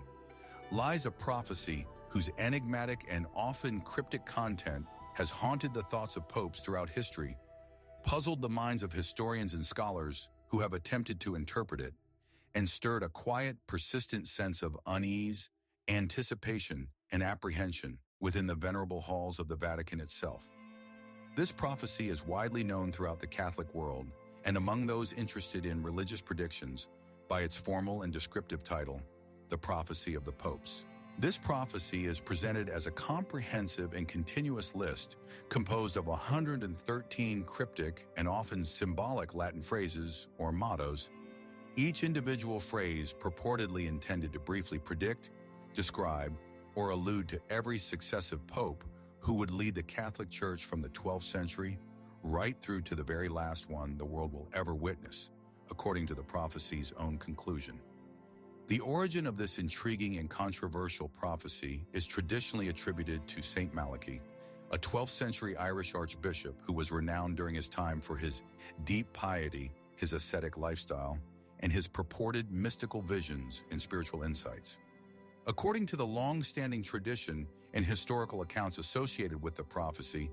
during a pilgrimage he undertook to Rome in the year 1139, Malachy was reportedly suddenly struck by a powerful, profound, and divinely inspired vision that revealed the future to him. This vision reportedly consisted of 113 distinct Latin phrases or mottos, each one seemingly intended to briefly describe or allude to a future pontiff and his pontificate in a symbolic or enigmatic way. He is said to have diligently and faithfully written down this remarkable list of prophecies and then presented it to the reigning Pope Innocent II at the time, presumably for his consideration or safekeeping. Following this presentation to the Pope, the list of prophecies reportedly vanished into the depths of the Vatican's vast and complex archives, remaining hidden from public view and knowledge, seemingly forgotten until it was purportedly rediscovered and brought back to light in the year 1590, more than 450 years after its supposed creation and initial presentation, adding to the mystery surrounding its disappearance and reappearance. From the very moment of its rediscovery in 1590 and its subsequent publication and dissemination, the prophecy has been continuously and intensely surrounded by a multitude of perplexing questions, historical inconsistencies, and intense scrutiny from scholars, historians, and theologians. Why did such a seemingly important and potentially significant document remain deliberately hidden and forgotten within the vast Vatican archives for so many centuries, its existence unknown to the world? Why was it suddenly and seemingly strategically revealed to the public and to the world at large precisely at that specific moment in history, specifically during a period of a highly contested and disputed papal election, a time of political and religious tension? And perhaps most fundamentally and critically, who was the true author of this enigmatic list of prophecies? Was it genuinely Saint Malachy, or was it perhaps a later work attributed to him? The Latin phrases themselves are notably brief and concise, often consisting of only 2 or 3 words, making their interpretation highly subjective, challenging, and open to various possibilities and potential meanings. Yet for those individuals who are inclined towards belief in prophecy, find themselves drawn to the mystical, and are seeking signs of divine intervention in history, these short and enigmatic phrases often appear, with hindsight, to contain an uncanny, a sometimes unsettling, and a remarkably relevant connection when compared to the lives, characteristics, or pontificates of the popes they are said to represent, leading proponents to see divine foresight. Consider, for example, the widely discussed and often cited motto, De Mediat Lunae, which translates directly from Latin as from the half moon. This phrase was assigned to Pope John Paul I, who reigned for only 33 days in 1978. Proponents of the prophecy point out, with compelling correlation, that he was notably born during a phase of the half moon, was elected pope during a phase of the half moon, and tragically died just 33 days later, once again during a phase of the half moon. Another notable example is the motto Pastor et Nauta, meaning shepherd and sailor, which was assigned to Pope John XXIII, who was pope from 1958 to 1963. He was a former patriarch of Venice, a historic and unique city intrinsically defined by its connection to water, canals, and the sea, and he was also a figure often affectionately referred to as the beloved shepherd of the modern world, due to his gentle demeanor, pastoral approach, and the reforms he initiated. Are these striking alignments and correlations simply coincidences? Products of imaginative, retrospective interpretation, where connections are sought after the fact? Or are they genuine indicators of something more profound, perhaps divinely inspired, and truly predictive? Skeptics and critical historians of the prophecy often argue that the earlier mottos on the list, specifically those covering the popes who reigned before the prophecy's publication in 1590, are simply too accurate, too precise in their descriptions, and too closely aligned with documented historical facts to have been genuinely written beforehand, centuries earlier. Instead, they contend that these earlier phrases were carefully and deliberately constructed after the fact, retroactively designed and specifically crafted to precisely match the historical figures they supposedly predicted, making them historical descriptions disguised as prophecy. The later mottos on the list, those covering popes after 1590, they argue, are intentionally made vague, general, and ambiguous enough in their wording to be arguably applied to almost any pope, making their apparent accuracy a result of broad applicability and interpretation rather than genuine foresight. And yet, despite the inherent ambiguities and the valid arguments of skeptics regarding these later phrases, strange, sometimes unsettling, and compelling alignments continue to persist, defying easy dismissal by simple coincidence alone and keeping the debate alive. Then adding a particularly chilling, ominous, and eschatological layer to the prophecy, we arrive at the very final entry on the list. Written entirely in Latin, as are all the mottos, it reads, In persecutione extrema sre, sedibit Petrus Romanus, qui pascet ovis in multis tribulationibus, cubus transactis civitas septicolis destruetur, et judex tremens judicabit populum suum. Finis. This final motto translates to, In the final persecution of the Holy Roman Church, Peter the Roman will preside, feeding his flock amidst many tribulations. When these are past, the city of 7 hills will be destroyed, and the dreadful judge will judge his people. The end. This is a notably chilling, dramatic, and ominous conclusion to the long list of papal predictions, suggesting a final period of immense difficulty and an ultimate judgment. Significantly, this final pope, referred to specifically as Petrus Romanus, or Peter the Roman, is not assigned a number, the 113th, like all the preceding 112 popes in the list. The list appears to deliberately break its established rhythm, numerical sequence, and historical flow, as if stepping outside of the conventional progression of historical time and into an eschatological or final period of human history and the Church's existence. And many proponents and believers in the prophecy have noted,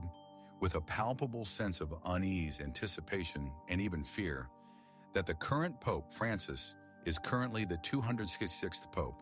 and depending on precisely how one counts or interprets the list of 113 mottos in relation to the number of historical popes,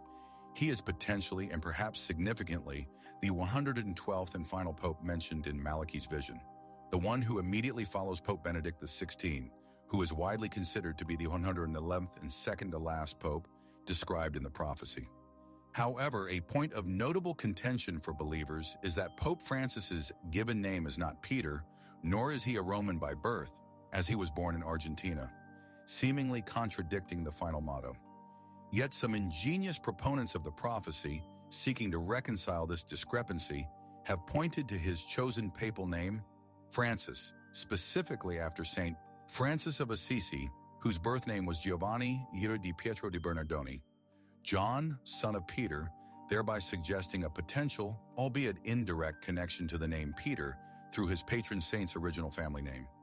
Furthermore, although Pope Francis is of Argentinian nationality by birth, his parents were Italian immigrants, arguably making him, in a poetic, symbolic, and perhaps interpreted sense, a Peter the Roman,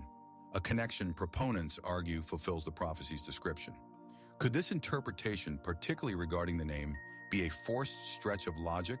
an attempt to find meaning and fulfill the prophecy where none truly exists, driven by a desire to see the prophecy completed?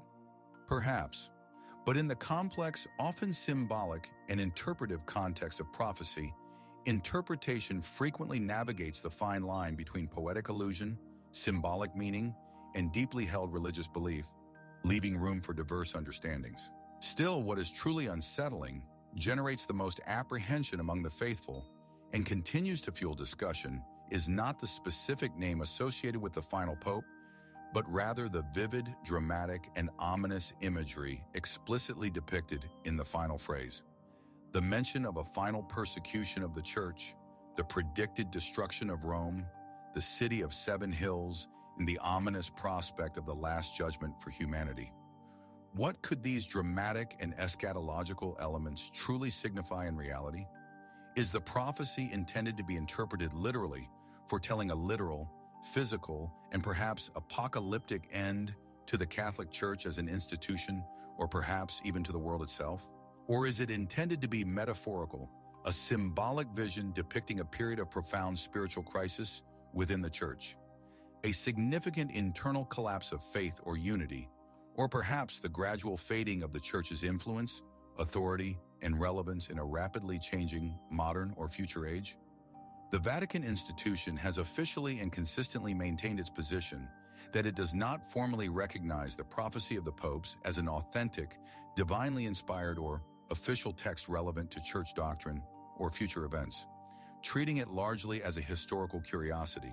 But notably, it has also never explicitly or definitively condemned it as a fabrication, a falsehood, or a work of deception, maintaining a stance of official neutrality. It continues to exist within a strange, undefined, and almost liminal space within Catholic discourse and popular belief, officially unspoken of by the highest authorities, but nonetheless deeply present, acknowledged, and discussed in hushed tones by those within the Church and among the faithful. In 2005, Cardinal Ratzinger, shortly before his election as Pope Benedict XVI, and who was deeply involved in theological discussions, was directly asked about the prophecy during an interview, highlighting its continued relevance. He reportedly simply smiled and responded, with what some interpreted as a subtle acknowledgement of its intriguing nature and a degree of cautious skepticism. I take it with a grain of salt, suggesting he did not view it as a definitive prediction, but found it interesting. And yet those individuals who work most closely within the inner heart of the Church institution and are knowledgeable about its history are acutely aware that official silence, careful wording, or ambiguous statements can at times convey far more meaning and significance, or conceal more than explicit speech or outright denial. Throughout the long and complex history of the Catholic Church, prophecies, mystical visions, and apocalyptic beliefs have consistently hovered on the very edge of established Orthodox faith and doctrine, serving simultaneously as a potential source of profound hope, spiritual guidance, and inspiration for believers, and also as a vessel for deep-seated fear, apprehension, and potential disruption to the established order. The prophecy of the popes is certainly no exception to this historical pattern, embodying this duality. Its cryptic and enigmatic lines offer no precise dates, no absolute certainties, only tantalizing fragments of information, symbolic imagery, and unsettling shadows of possibility that invite interpretation. Yet it continues to endure in public consciousness and religious discourse as one of the most compelling, widely debated, and profoundly unsettling mysteries that has ever orbited the papal throne, the seat of Catholic authority and the future of the Church. Perhaps Saint Malachy, if he was indeed the author, through a genuine divine vision or a remarkably profound intuition about the inherent cyclical nature of institutions and their historical trajectories, truly perceived something significant about the distant future of the Church, including its final stages in a period of tribulation, though perhaps not in a literal predictive sense. Or perhaps the list of mottos is simply a clever and intricate forgery, deliberately crafted for political gain or influence during a turbulent period in the late 16th century, and its continued relevance and apparent accuracy for centuries is merely sustained by a remarkable and ongoing series of historical coincidences and retrospective interpretations that seem to align with its predictions, giving it a false air of authenticity. But regardless of its true origin and authenticity, its ability to endure in public consciousness, its continued relevance, and its capacity to stir deep questions remain undeniable. And so, we are ultimately left with the fundamental, speculative, and lingering question that hangs heavy in the air. Are we, in fact, currently living under the pontificate of the final pope as foretold by this ancient and controversial prophecy? Is the Catholic Church institutionally approaching the end of a long age, a period of significant tribulation or transformation, an era foretold nearly 900 years ago by an Irish archbishop? Or are we simply and perhaps desperately projecting our own fears, hopes, and desire for meaning, seeking patterns and significance onto these ancient, ambiguous lines, hoping to understand, predict, and perhaps even control a future that ultimately remains, as it always has, deeply and profoundly hidden from our view and knowledge? The rat lines, the Vatican, and wartime escapes. As the final, ominous, and thought-provoking words of the prophecy of the popes linger in our thoughts, forewarning of a period of intense tribulation, the destruction of Rome, and a final judgment, we descend once more, metaphorically and historically, into the deep, complex, and often unsettling shadows of history, a place where the intricate forces of belief, power, and secrecy are intricately intertwined and often indistinguishable. This next chapter in our extensive exploration is not rooted in prophecy, mystical visions, or abstract theological concepts. It is a documented, verifiable, and tangible network of actions, deliberate omissions, and complex relationships. A series of pathways, both physical and political in nature, through which some of the darkest and most notorious figures of the 20th century are said to have quietly, discreetly, and often unnoticed slipped away from Europe after committing horrific atrocities, successfully evading justice for their crimes.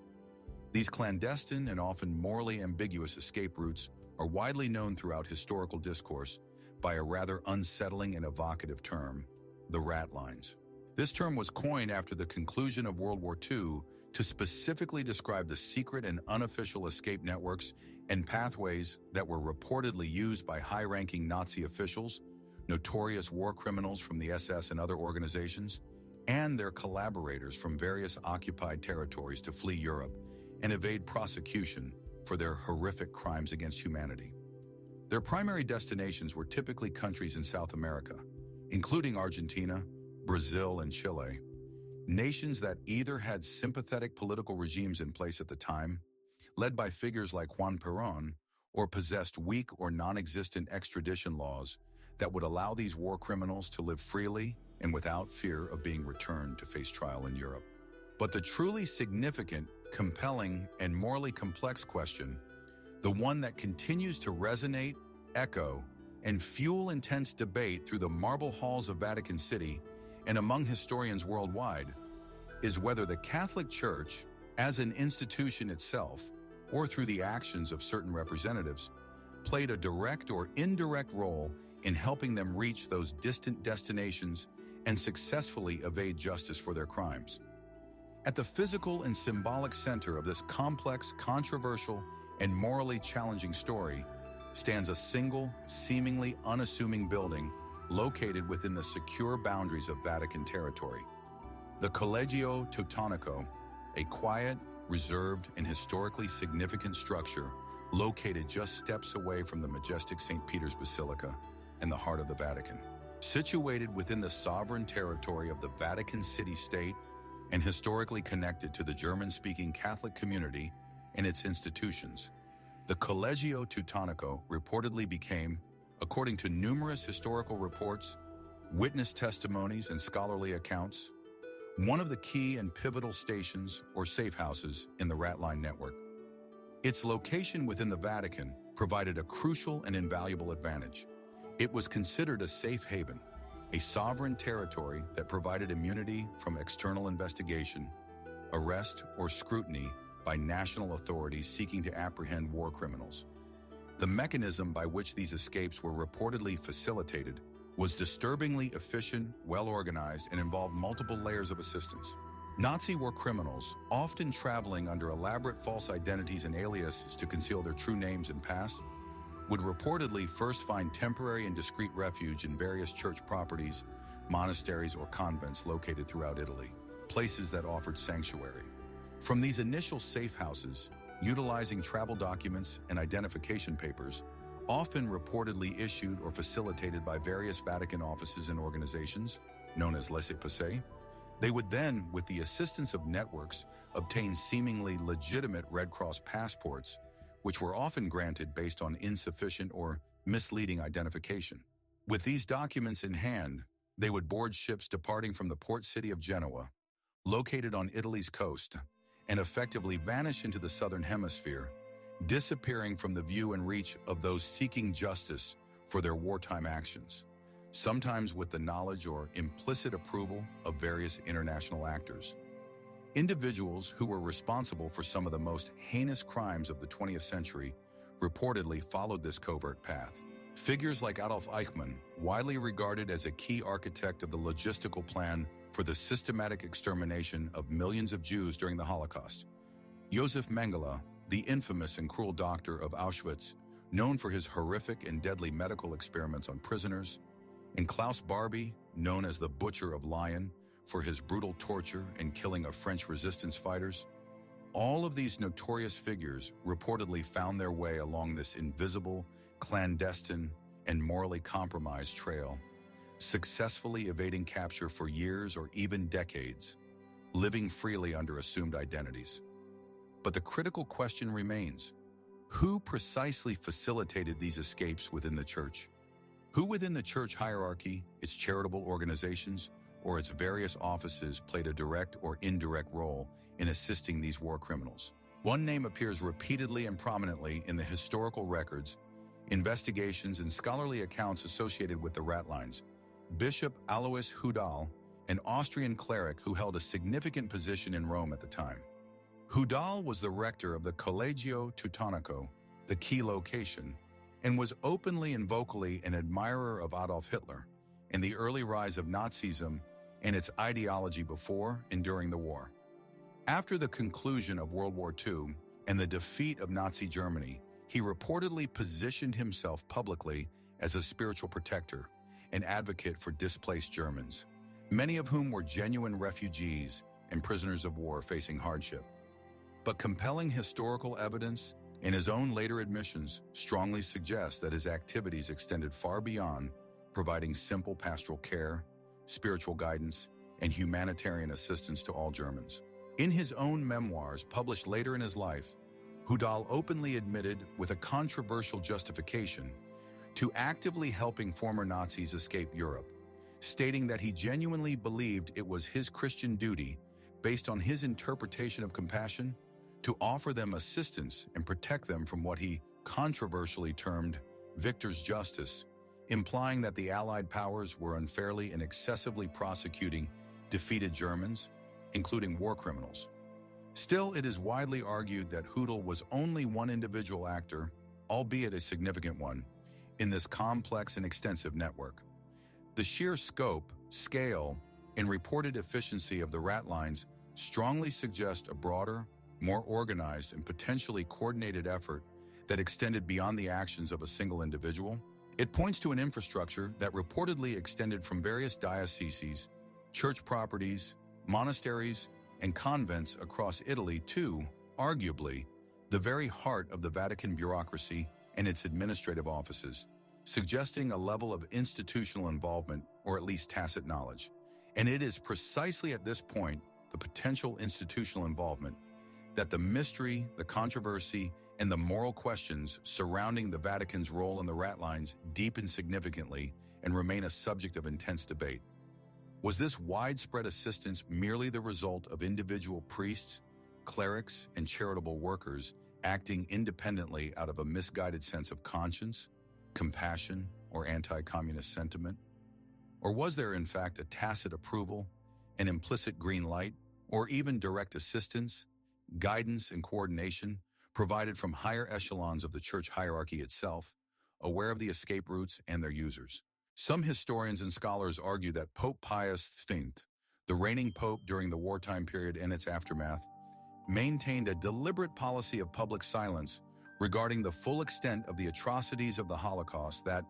whether intentionally or unintentionally, inadvertently or deliberately, enabled such escape operations to occur by not condemning the perpetrators or their ideology unequivocally. They contend that this public silence from the Pope was not necessarily born out of sympathy for Nazism itself, but rather out of a profound fear of the rapid and perceived expansion of communism and Soviet influence across Eastern Europe in the post-war period. In the chaotic, uncertain, and ideologically charged aftermath of the war, with the Soviet Union's power and influence rapidly growing,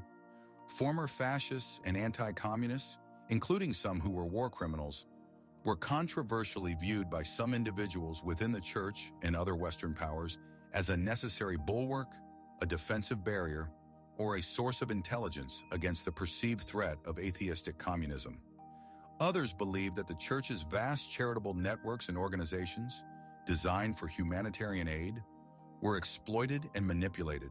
perhaps unknowingly or with limited awareness by powerful Western intelligence agencies such as the CIA and MI6, which also reportedly assisted certain former Nazis in escaping Europe,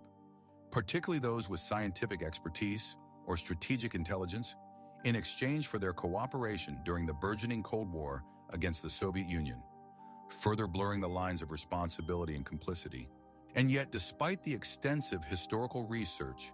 investigations, analysis, and the passage of many decades, the lines of institutional involvement, individual responsibility,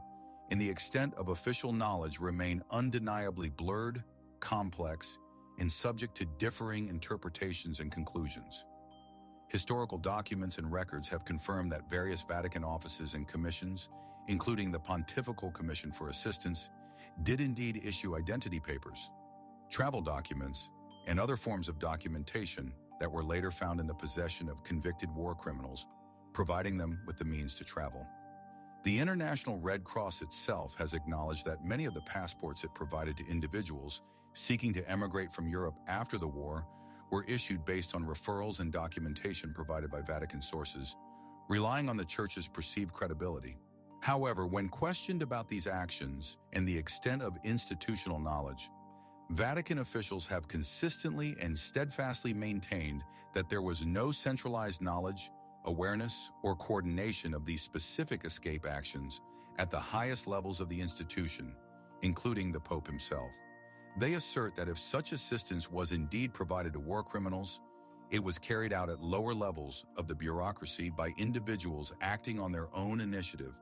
perhaps out of misguided compassion or misjudgment, without the direct knowledge or explicit approval of the Pope or the highest authorities. But the deeper, more uncomfortable, and morally challenging question may not be solely whether the Church hierarchy possessed direct explicit knowledge and gave orders, but rather why so many individuals reportedly involved in facilitating these escapes, including some within the clergy, remained silent about it for so long, failing to report it or condemn it publicly. Why, even decades after the war's end in the revelations of the Holocaust, have repeated requests from historians, researchers, and Jewish organizations for full and unrestricted access to certain Vatican wartime records and archives been either significantly delayed, heavily restricted, or outright denied, hindering full historical accounting? Why, despite the increasing accumulation of historical evidence suggesting some level of involvement, has there been no comprehensive, explicit, or official reckoning, apology, or condemnation from the Vatican institution regarding these actions and the individuals involved? In 2020, Pope Francis took a significant and widely welcomed step by ordering the full opening of the Vatican archives specifically relating to the pontificate of Pope Pius X in the critical World War II era, a period of intense scrutiny and debate. Scholars and historians around the world expressed hope that this unprecedented access to previously restricted documents would finally bring clarity, definitive answers, and a fuller understanding to the long-standing questions surrounding the Vatican's wartime role, its policies, and the ratlines. However, initial reviews and analyses of the vast amount of newly available material suggest that it presents a complex, ambiguous, and nuanced portrait of the Vatican's involvement and actions, perhaps raising more questions and revealing internal complexities than it definitively answers or resolves. Some critical documents and pieces of correspondence are reportedly missing from the archives. Others are cryptic, difficult to interpret, or offer incomplete information, and many are deeply nuanced, hinting at internal disagreements, conflicts, and differing perspectives within the Church itself during this turbulent period between those driven by ideological motivations, political concerns, and those guided by a sense of moral conscience, humanitarian concern, and spiritual duty. There is no doubt whatsoever that the years immediately following World War II were a period of immense, unprecedented chaos, widespread displacement, and profound uncertainty across Europe and the world. Millions of refugees, displaced persons, and former prisoners of war flooded the continent. Established governments collapsed and were replaced, and the clear lines distinguishing between good, evil, complicity, and innocence became tragically blurred and difficult to discern in the desperate fog of survival, political strategy, and competing ideologies. But amidst this pervasive turmoil, moral ambiguity, and historical complexity, the role and actions of the Catholic Church, a global institution that served as a moral authority for over 1 billion souls worldwide, takes on a profound weight, significance, and moral responsibility that cannot be easily ignored, dismissed, or simply excused by the circumstances. Could a centuries-old institution, fundamentally built and founded on core principles of faith, morality, compassion, and justice, have knowingly and deliberately facilitated the escape of individuals who were directly responsible for orchestrating the horrific atrocities of the Holocaust and other war crimes? Or were these actions truly isolated incidents, carried out by individuals acting on their own misguided initiative, lost in the overwhelming confusion, moral complexity, and political pressures of a world desperately attempting to rebuild itself from the ashes of war and facing new ideological threats? And if the complex truth lies somewhere in the difficult and ambiguous space between these two extremes, perhaps buried within private letters, confessed in hushed tones within the confessional booth, or securely sealed away in a drawer explicitly labeled classified or sensitive, will it ever be fully revealed to the public, to historians, and to the victims of these crimes? Perhaps the most haunting, enduring, and morally challenging aspect of the Ratline mystery is not merely what the accumulating historical evidence reveals about the actions of individuals or institutions, but rather what it compels us to confront about human nature, institutional behavior, and the complex reality of morality and accountability. It forces us to acknowledge the uncomfortable truth that even within the most sacred, ostensibly incorruptible, and morally authoritative walls of an institution, morality can be intensely contested, compromised, and selectively applied. That even those individuals who have sworn allegiance to the highest spiritual ideals and moral principles can falter, make questionable decisions, or engage in actions that contradict those ideals when the world around them is in chaos and demands seemingly impossible choices and compromises under duress. So we are ultimately left to wonder, how much did the Vatican institution truly know,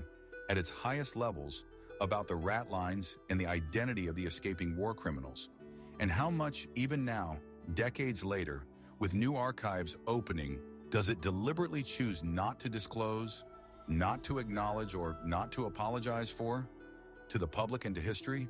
The Exorcist Files Confronting Darkness. From the tangled and complex shadows of post-war escape routes and the uncomfortable reality of institutional moral compromise, we now step into a different kind of profound and deeply unsettling darkness. One that is not born out of political maneuvering, historical conflict, or financial scandal, but rather something far older, far quieter, fundamentally more primal, and spiritually challenging in its nature. This is a darkness that is said to move unseen, operating just beyond the veil of ordinary reality, to possess, to torment, and at times to reportedly speak in ancient tongues and languages that have not been heard or understood for centuries, a darkness that challenges the very boundaries of human understanding, scientific explanation, and spiritual belief. Deep inside a discreet and unassuming office, hidden away from public view and access, tucked within the thick stone walls of the Vatican, located far from the ornate grandeur and public accessibility of St. Peter's Basilica and the echoing corridors of the Apostolic Palace, sat a man whose sacred, challenging, and often unseen duty was to directly confront, battle, and drive out that very darkness. His name was Father Gabriel Amorth. For a remarkable and dedicated period spanning over 30 years, he served in the official capacity of the Vatican's chief exorcist, holding a position of significant spiritual responsibility within the Church. His formal title, steeped in history, ecclesiastical tradition, and official authority, was Exorcista Diocesanae Urbis Romae, which translates directly from Latin as Exorcist of the Diocese of Rome, signifying his specific jurisdiction within the heart of the Church. However, in the realm of the faithful, the fearful, the media, and those seeking spiritual intervention, he became widely known by another, more familiar and evocative name,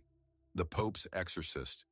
a title that conveyed his direct connection to and authorization from the highest authority within the Catholic Church, the Pope himself. Father Amorth personally claimed to have performed a staggering and almost unbelievable tens of thousands of exorcisms throughout the long course of his lifetime, dedicating himself to this challenging ministry.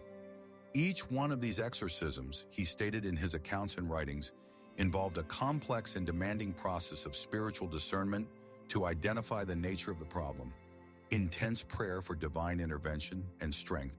and a deep, arduous, and often exhausting spiritual battle against what he believed were genuine forces of evil and malevolent entities. It is crucial to understand that he was not a marginal or fringe figure operating independently or outside of the Church's authority or recognition.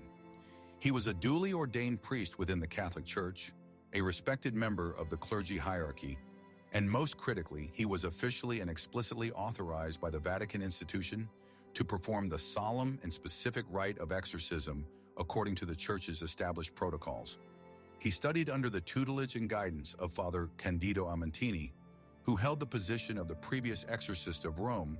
learning from his experience, and he operated with the full and explicit backing, approval, and support of the Church hierarchy,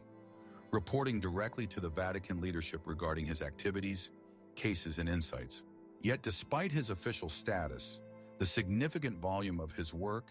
and the public profile he gained later in life, the specific and detailed contents of his extensive files,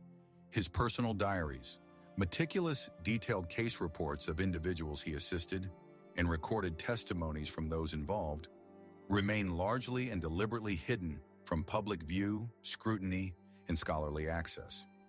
These invaluable records, reportedly stored both in official church archives and also potentially within his personal journals and private collection, have become the subject of intense and widespread speculation, curiosity, and debate among researchers, historians, demonologists, and the curious public interested in the intersection of faith and the unexplained. What exactly do these confidential files contain? Do they hold detailed accounts of genuine demonic possession cases that defy rational explanation?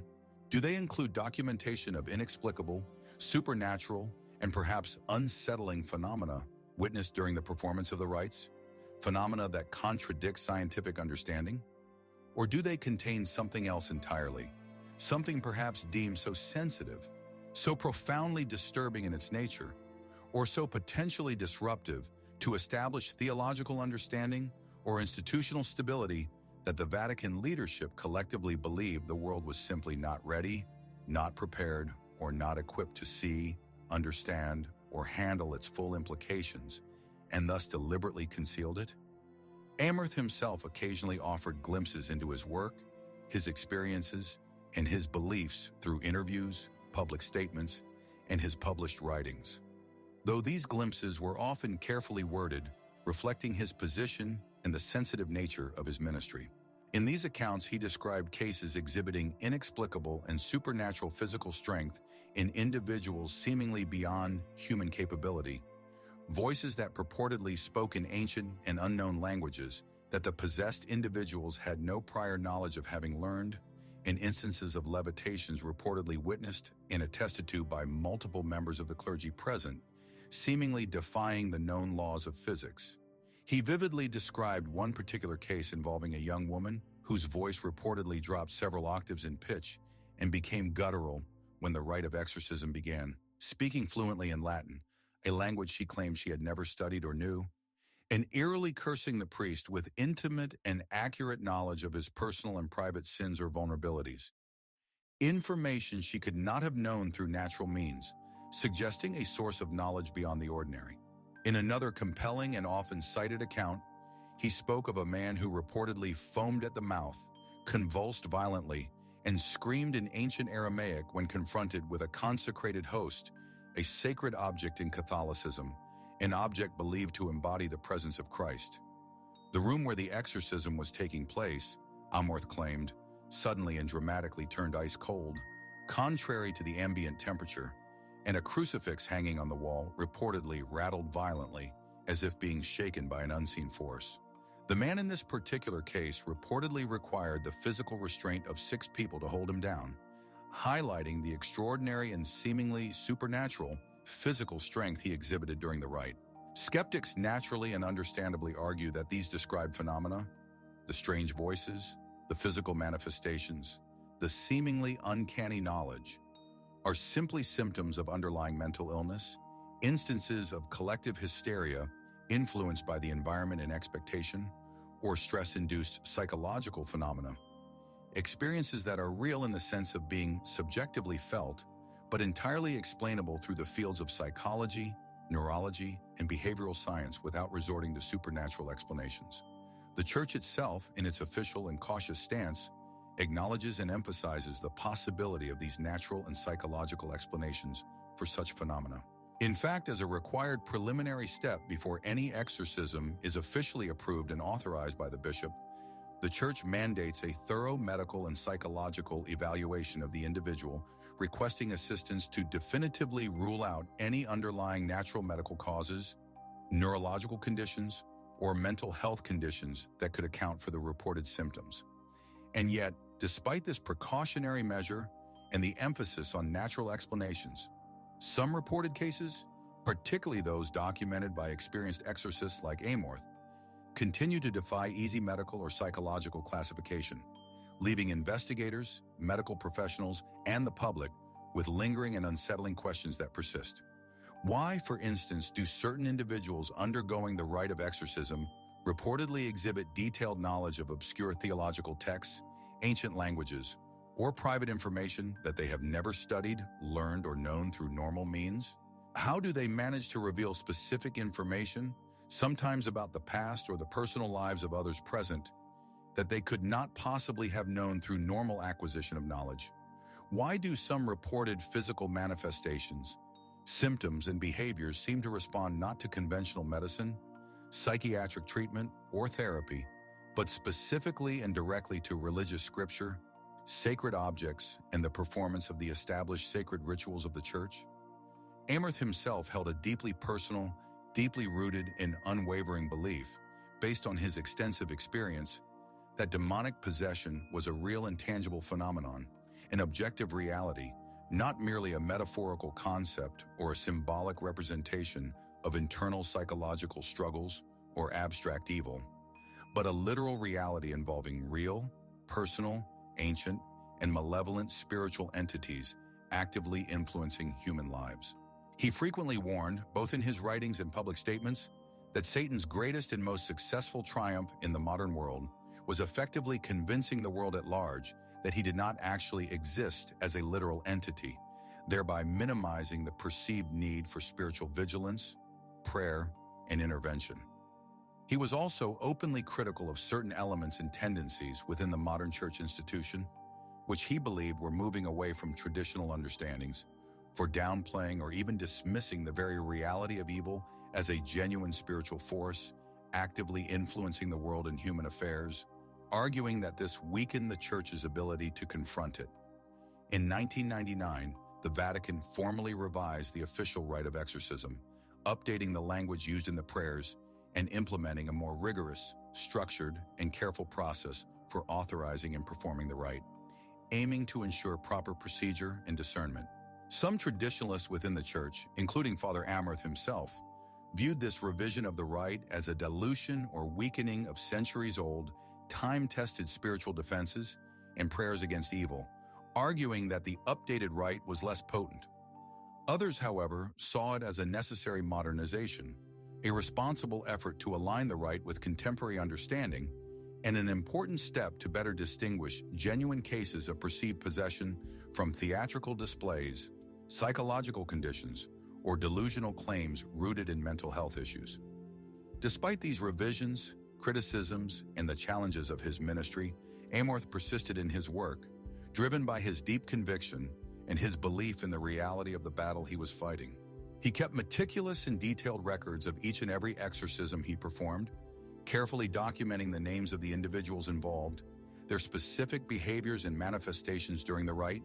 the specific prayers, rituals, and interventions used, and the perceived results and outcomes of the exorcism process. The profound and lingering question that remains unanswered for the public is, where are those extensive, invaluable, and potentially revealing records currently located and what do they contain. Some individuals believe they reside securely within the vast and categorized Vatican archives, stored alongside thousands of other similar reports from dioceses located around the world, becoming part of the Church's historical record-keeping, albeit in a restricted section. Others suggest that Amorth, perhaps recognizing the highly sensitive, confidential, or potentially disturbing nature of some of his most challenging and unusual accounts, kept many of them private and confidential during his lifetime, locked away and entrusted only to those individuals within the Church whom he believed would truly understand their profound implications, the nature of the spiritual battles they documented, and the potential danger of their contents being widely known. And then, adding another layer of intrigue, mystery, and speculation, there are the persistent, unconfirmed rumors circulating that among these hidden and confidential files are detailed accounts of cases considered too disturbing, too unsettling, or too sensitive to ever be shared with the wider public or even with most scholars. These reports are rumored to include accounts of exorcisms that purportedly went significantly wrong or had unexpected outcomes, instances of possessions allegedly tied to ritual abuse, ancient occult practices, or specific historical heresies, connecting current events to historical darkness. Even references, though always vague and unconfirmed, to institutions or individuals who were reportedly considered untouchable or beyond the reach of normal intervention, perhaps protected by powerful forces of silence, influence, or by fear of retaliation, adding a political or institutional dimension to the spiritual battle. One persistent and widely discussed theory suggests that some of these classified cases and detailed reports may have involved individuals who were close to the church institution itself, perhaps members of the clergy, or even higher-ranking officials who had allegedly invited darkness or malevolent spiritual influence into their lives through grave sin, engagement in occult practices, or other means suggesting internal spiritual compromise. There is no definitive proof of such cases involving church insiders. No confirmed names have ever been publicly revealed or verified.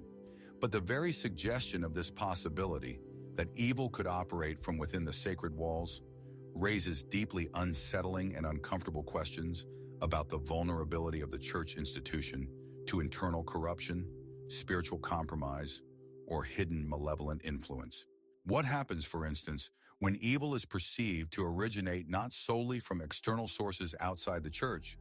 but from within the very structure of the church itself, affecting its own members? Could that be the reason why certain files, records, and case details remain deliberately sealed and hidden from public view? Not necessarily because of what they explicitly reveal about the nature of demons, possession, or spiritual warfare, but rather because of what they might implicitly suggest, indicate, or reveal about the church's own susceptibility to internal corruption, spiritual struggles, or the presence of darkness within its own ranks, a reality that could undermine its authority and image. In the final years of his long life, Father Amorth became increasingly vocal, outspoken, and urgent in expressing his concerns about the spiritual state of the world and the church. He issued stark warnings of a significant and brewing spiritual crisis that he firmly believed was occurring from within the church itself, a decline in faith and an increase in malevolent influence. He firmly believed, based on his extensive experience in confronting evil, that the devil and malevolent spiritual forces had not only infiltrated the lives of individuals seeking his help, but had also managed, through subtle or overt means, to infiltrate and influence institutions, including the church itself. In 2016, just months before his death at the age of 91, he made a powerful and controversial public statement, declaring with conviction that Satan effectively rules the world and that based on his observations, the ongoing spiritual battle for human souls had entered a new, unprecedented, and dangerously critical phase, requiring heightened vigilance and spiritual combat. Was this assertion merely the reflection of a man who had spent far too long, for decades, staring into what he perceived as the abyss of evil, a perspective perhaps distorted or heavily influenced by decades of confronting darkness and suffering?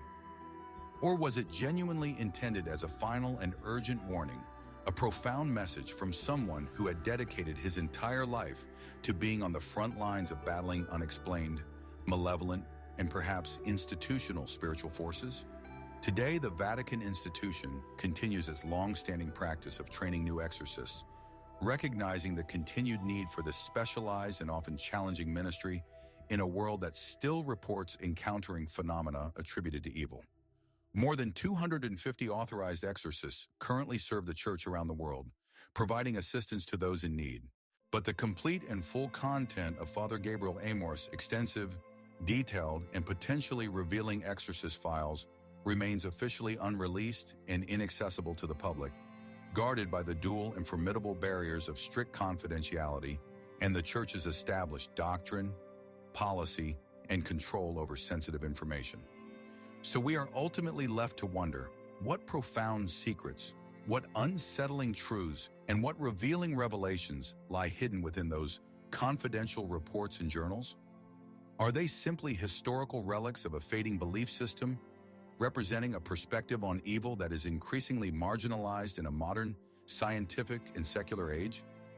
Or are they genuine glimpses into powerful, unseen, and perhaps literal forces of darkness that humanity still barely understands, comprehends, or acknowledges in the modern world? And if the Catholic Church, the most sacred and influential institution on earth, genuinely believes, as its policies and rites suggest, in the power and necessity of the rite of exorcism, what exactly is it collectively trying to keep at bay, to protect itself, the faithful, and the world against,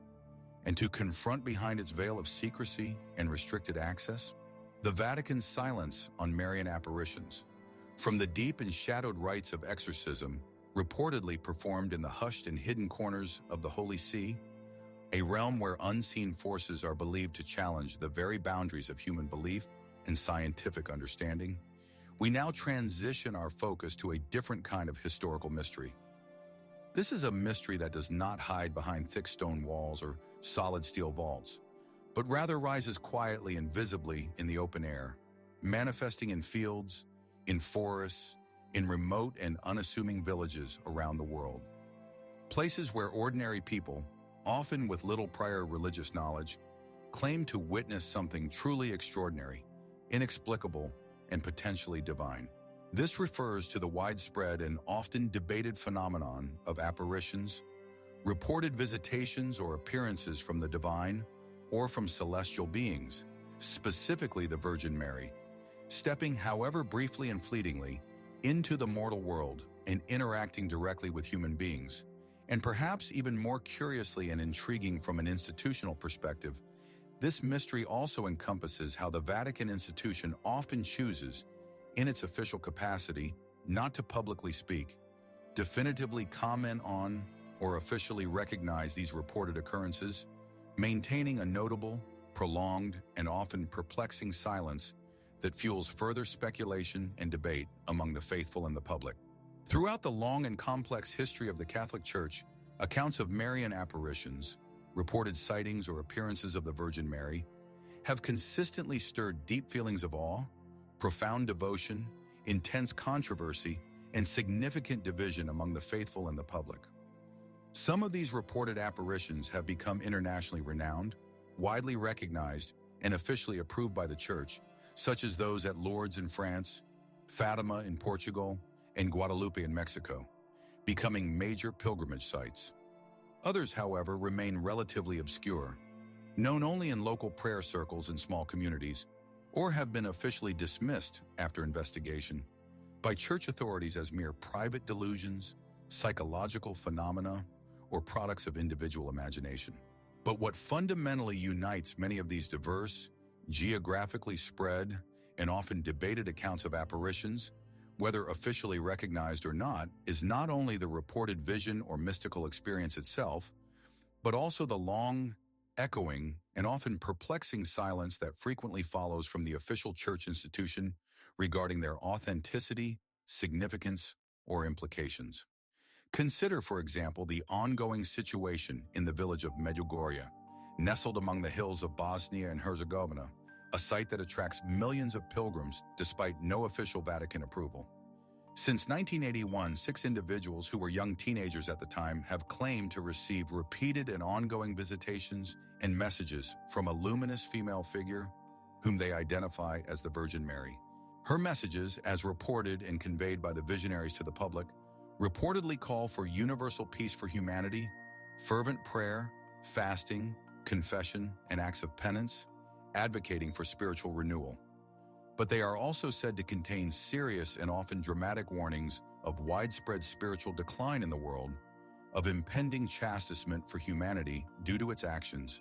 and of a future in which the collective choices of individuals and nations will profoundly shape the fate of the world and its future.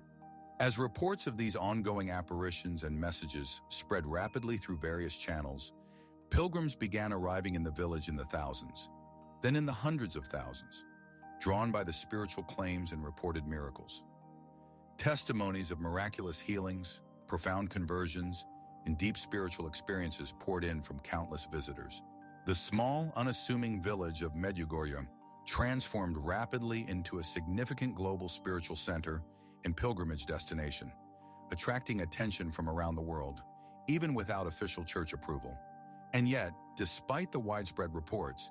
the influx of millions of pilgrims, and the reported spiritual fruits, the Vatican institution, for many years, did not officially confirm or deny the authenticity of the Medjugorje apparitions, maintaining a neutral stance while investigations were ongoing. For decades, the Church maintained a notable and consistent silence, choosing neither to officially condemn the reported apparitions outright as false or deceptive, nor to fully and explicitly embrace them as genuine or divinely inspired,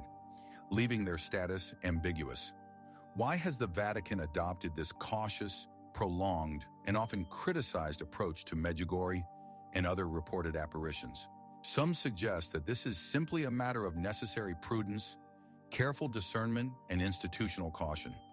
The Church, after all, takes its role as the guardian, interpreter, and arbiter of Orthodox faith and doctrine with utmost seriousness. Investigations into such extraordinary and potentially disruptive claims are inherently methodical, complex, lengthy,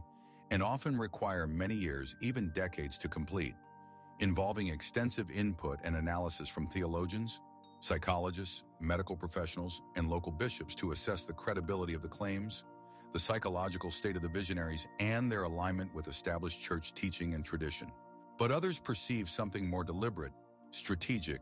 and perhaps politically motivated in the Vatican's prolonged silence and careful approach to many reported apparitions. A strategy perhaps not primarily aimed at outright denial, but rather at containing, managing, and controlling the phenomenon in its potential impact on the institution.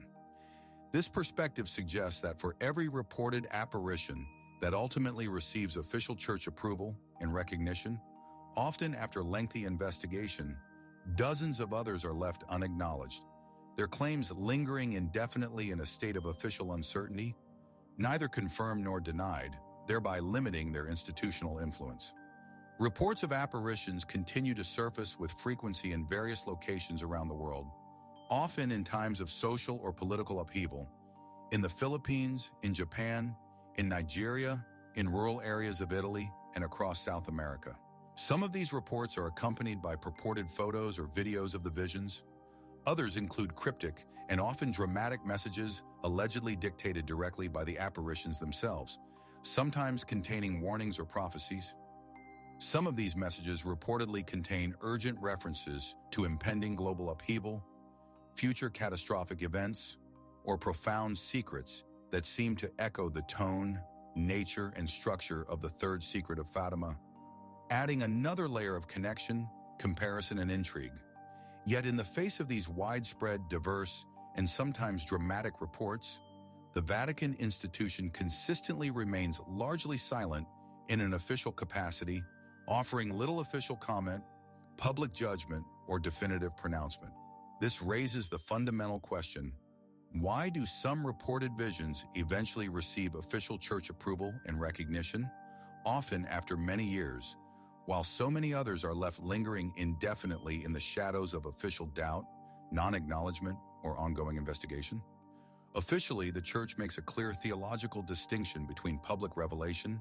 the foundational revelation of God to humanity that is considered binding on all the faithful and concluded with the death of the last apostle as recorded in the Bible, and private revelation, which even when officially approved by the Church as credible,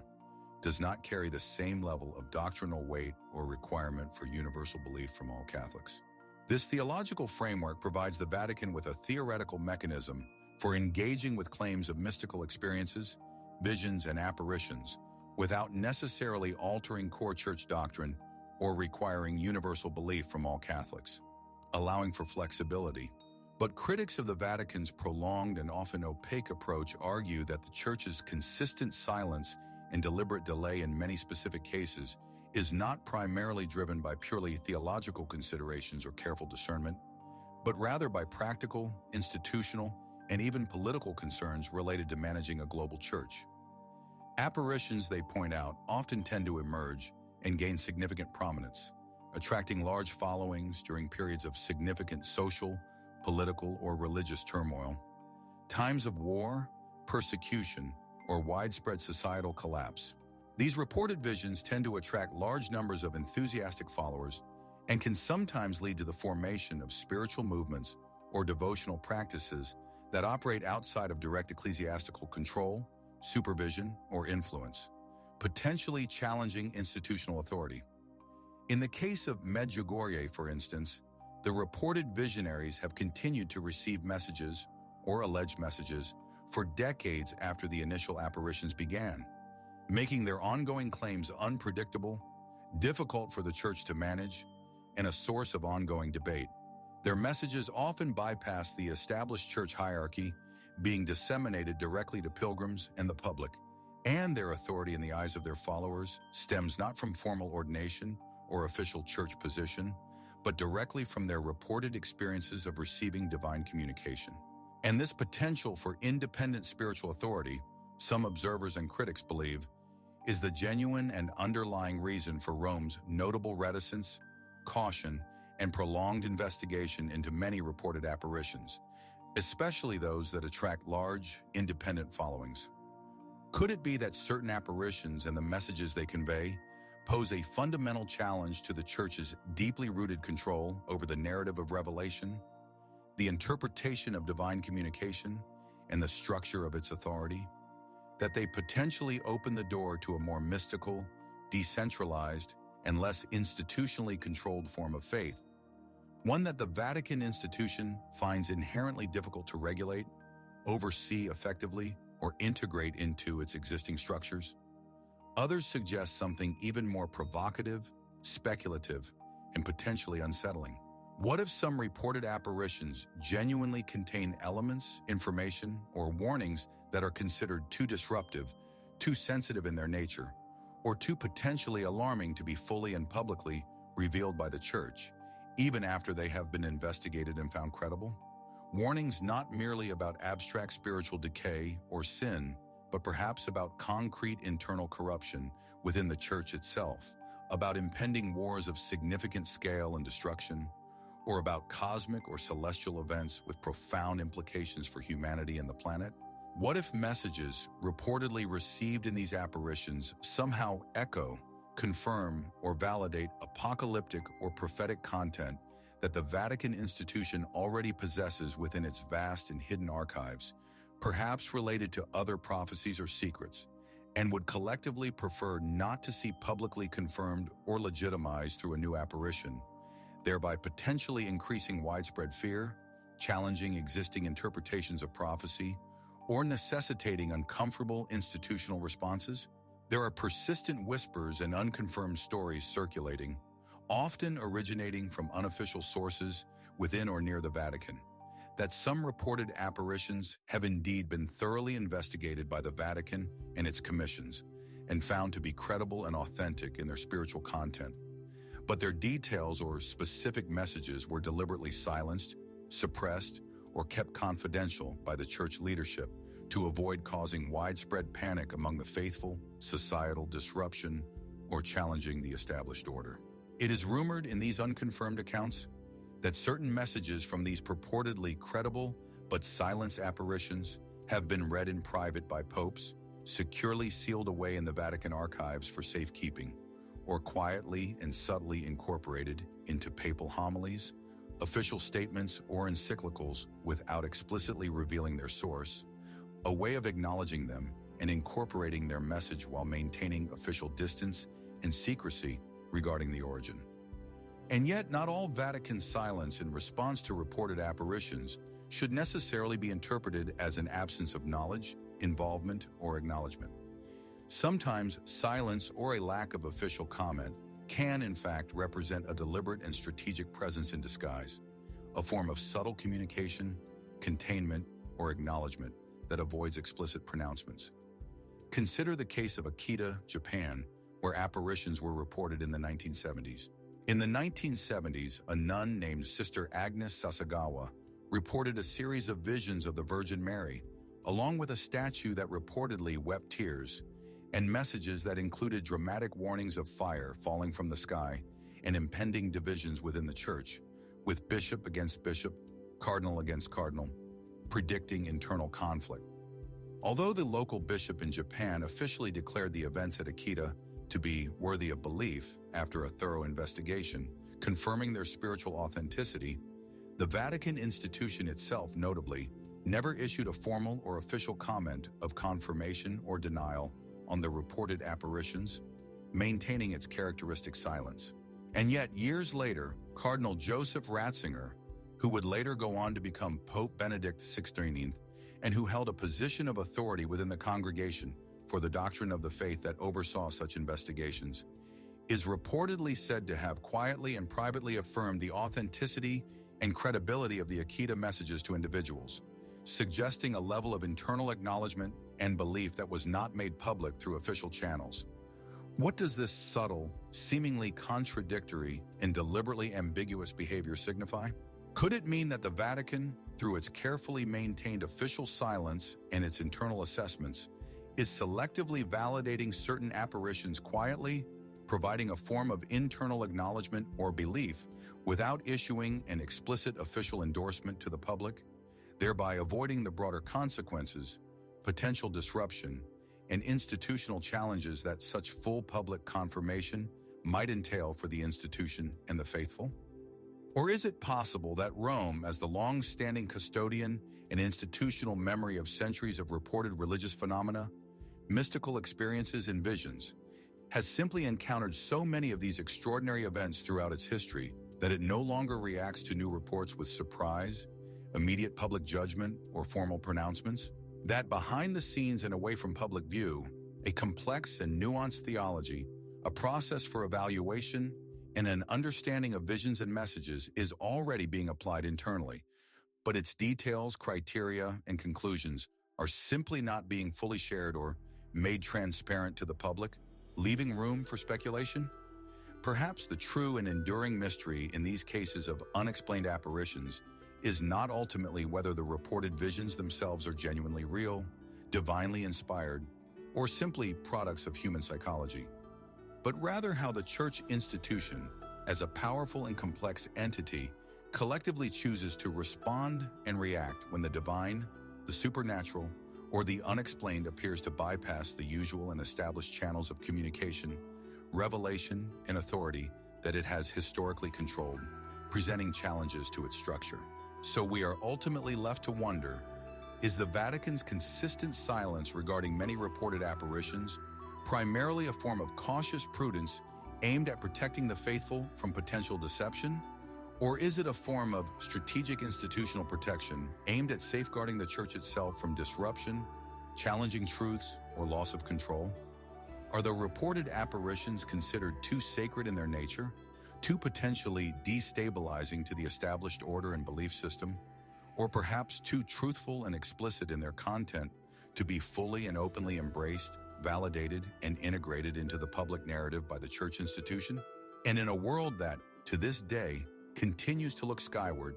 to extraordinary events, and to reported visions for signs, wonders, and guidance, what significant visions, messages, or revelations remain unspoken, unacknowledged, and waiting for a future acknowledgement in a language or a context that the church institution may not yet be fully prepared or willing to utilize? perhaps due to the implications of those messages?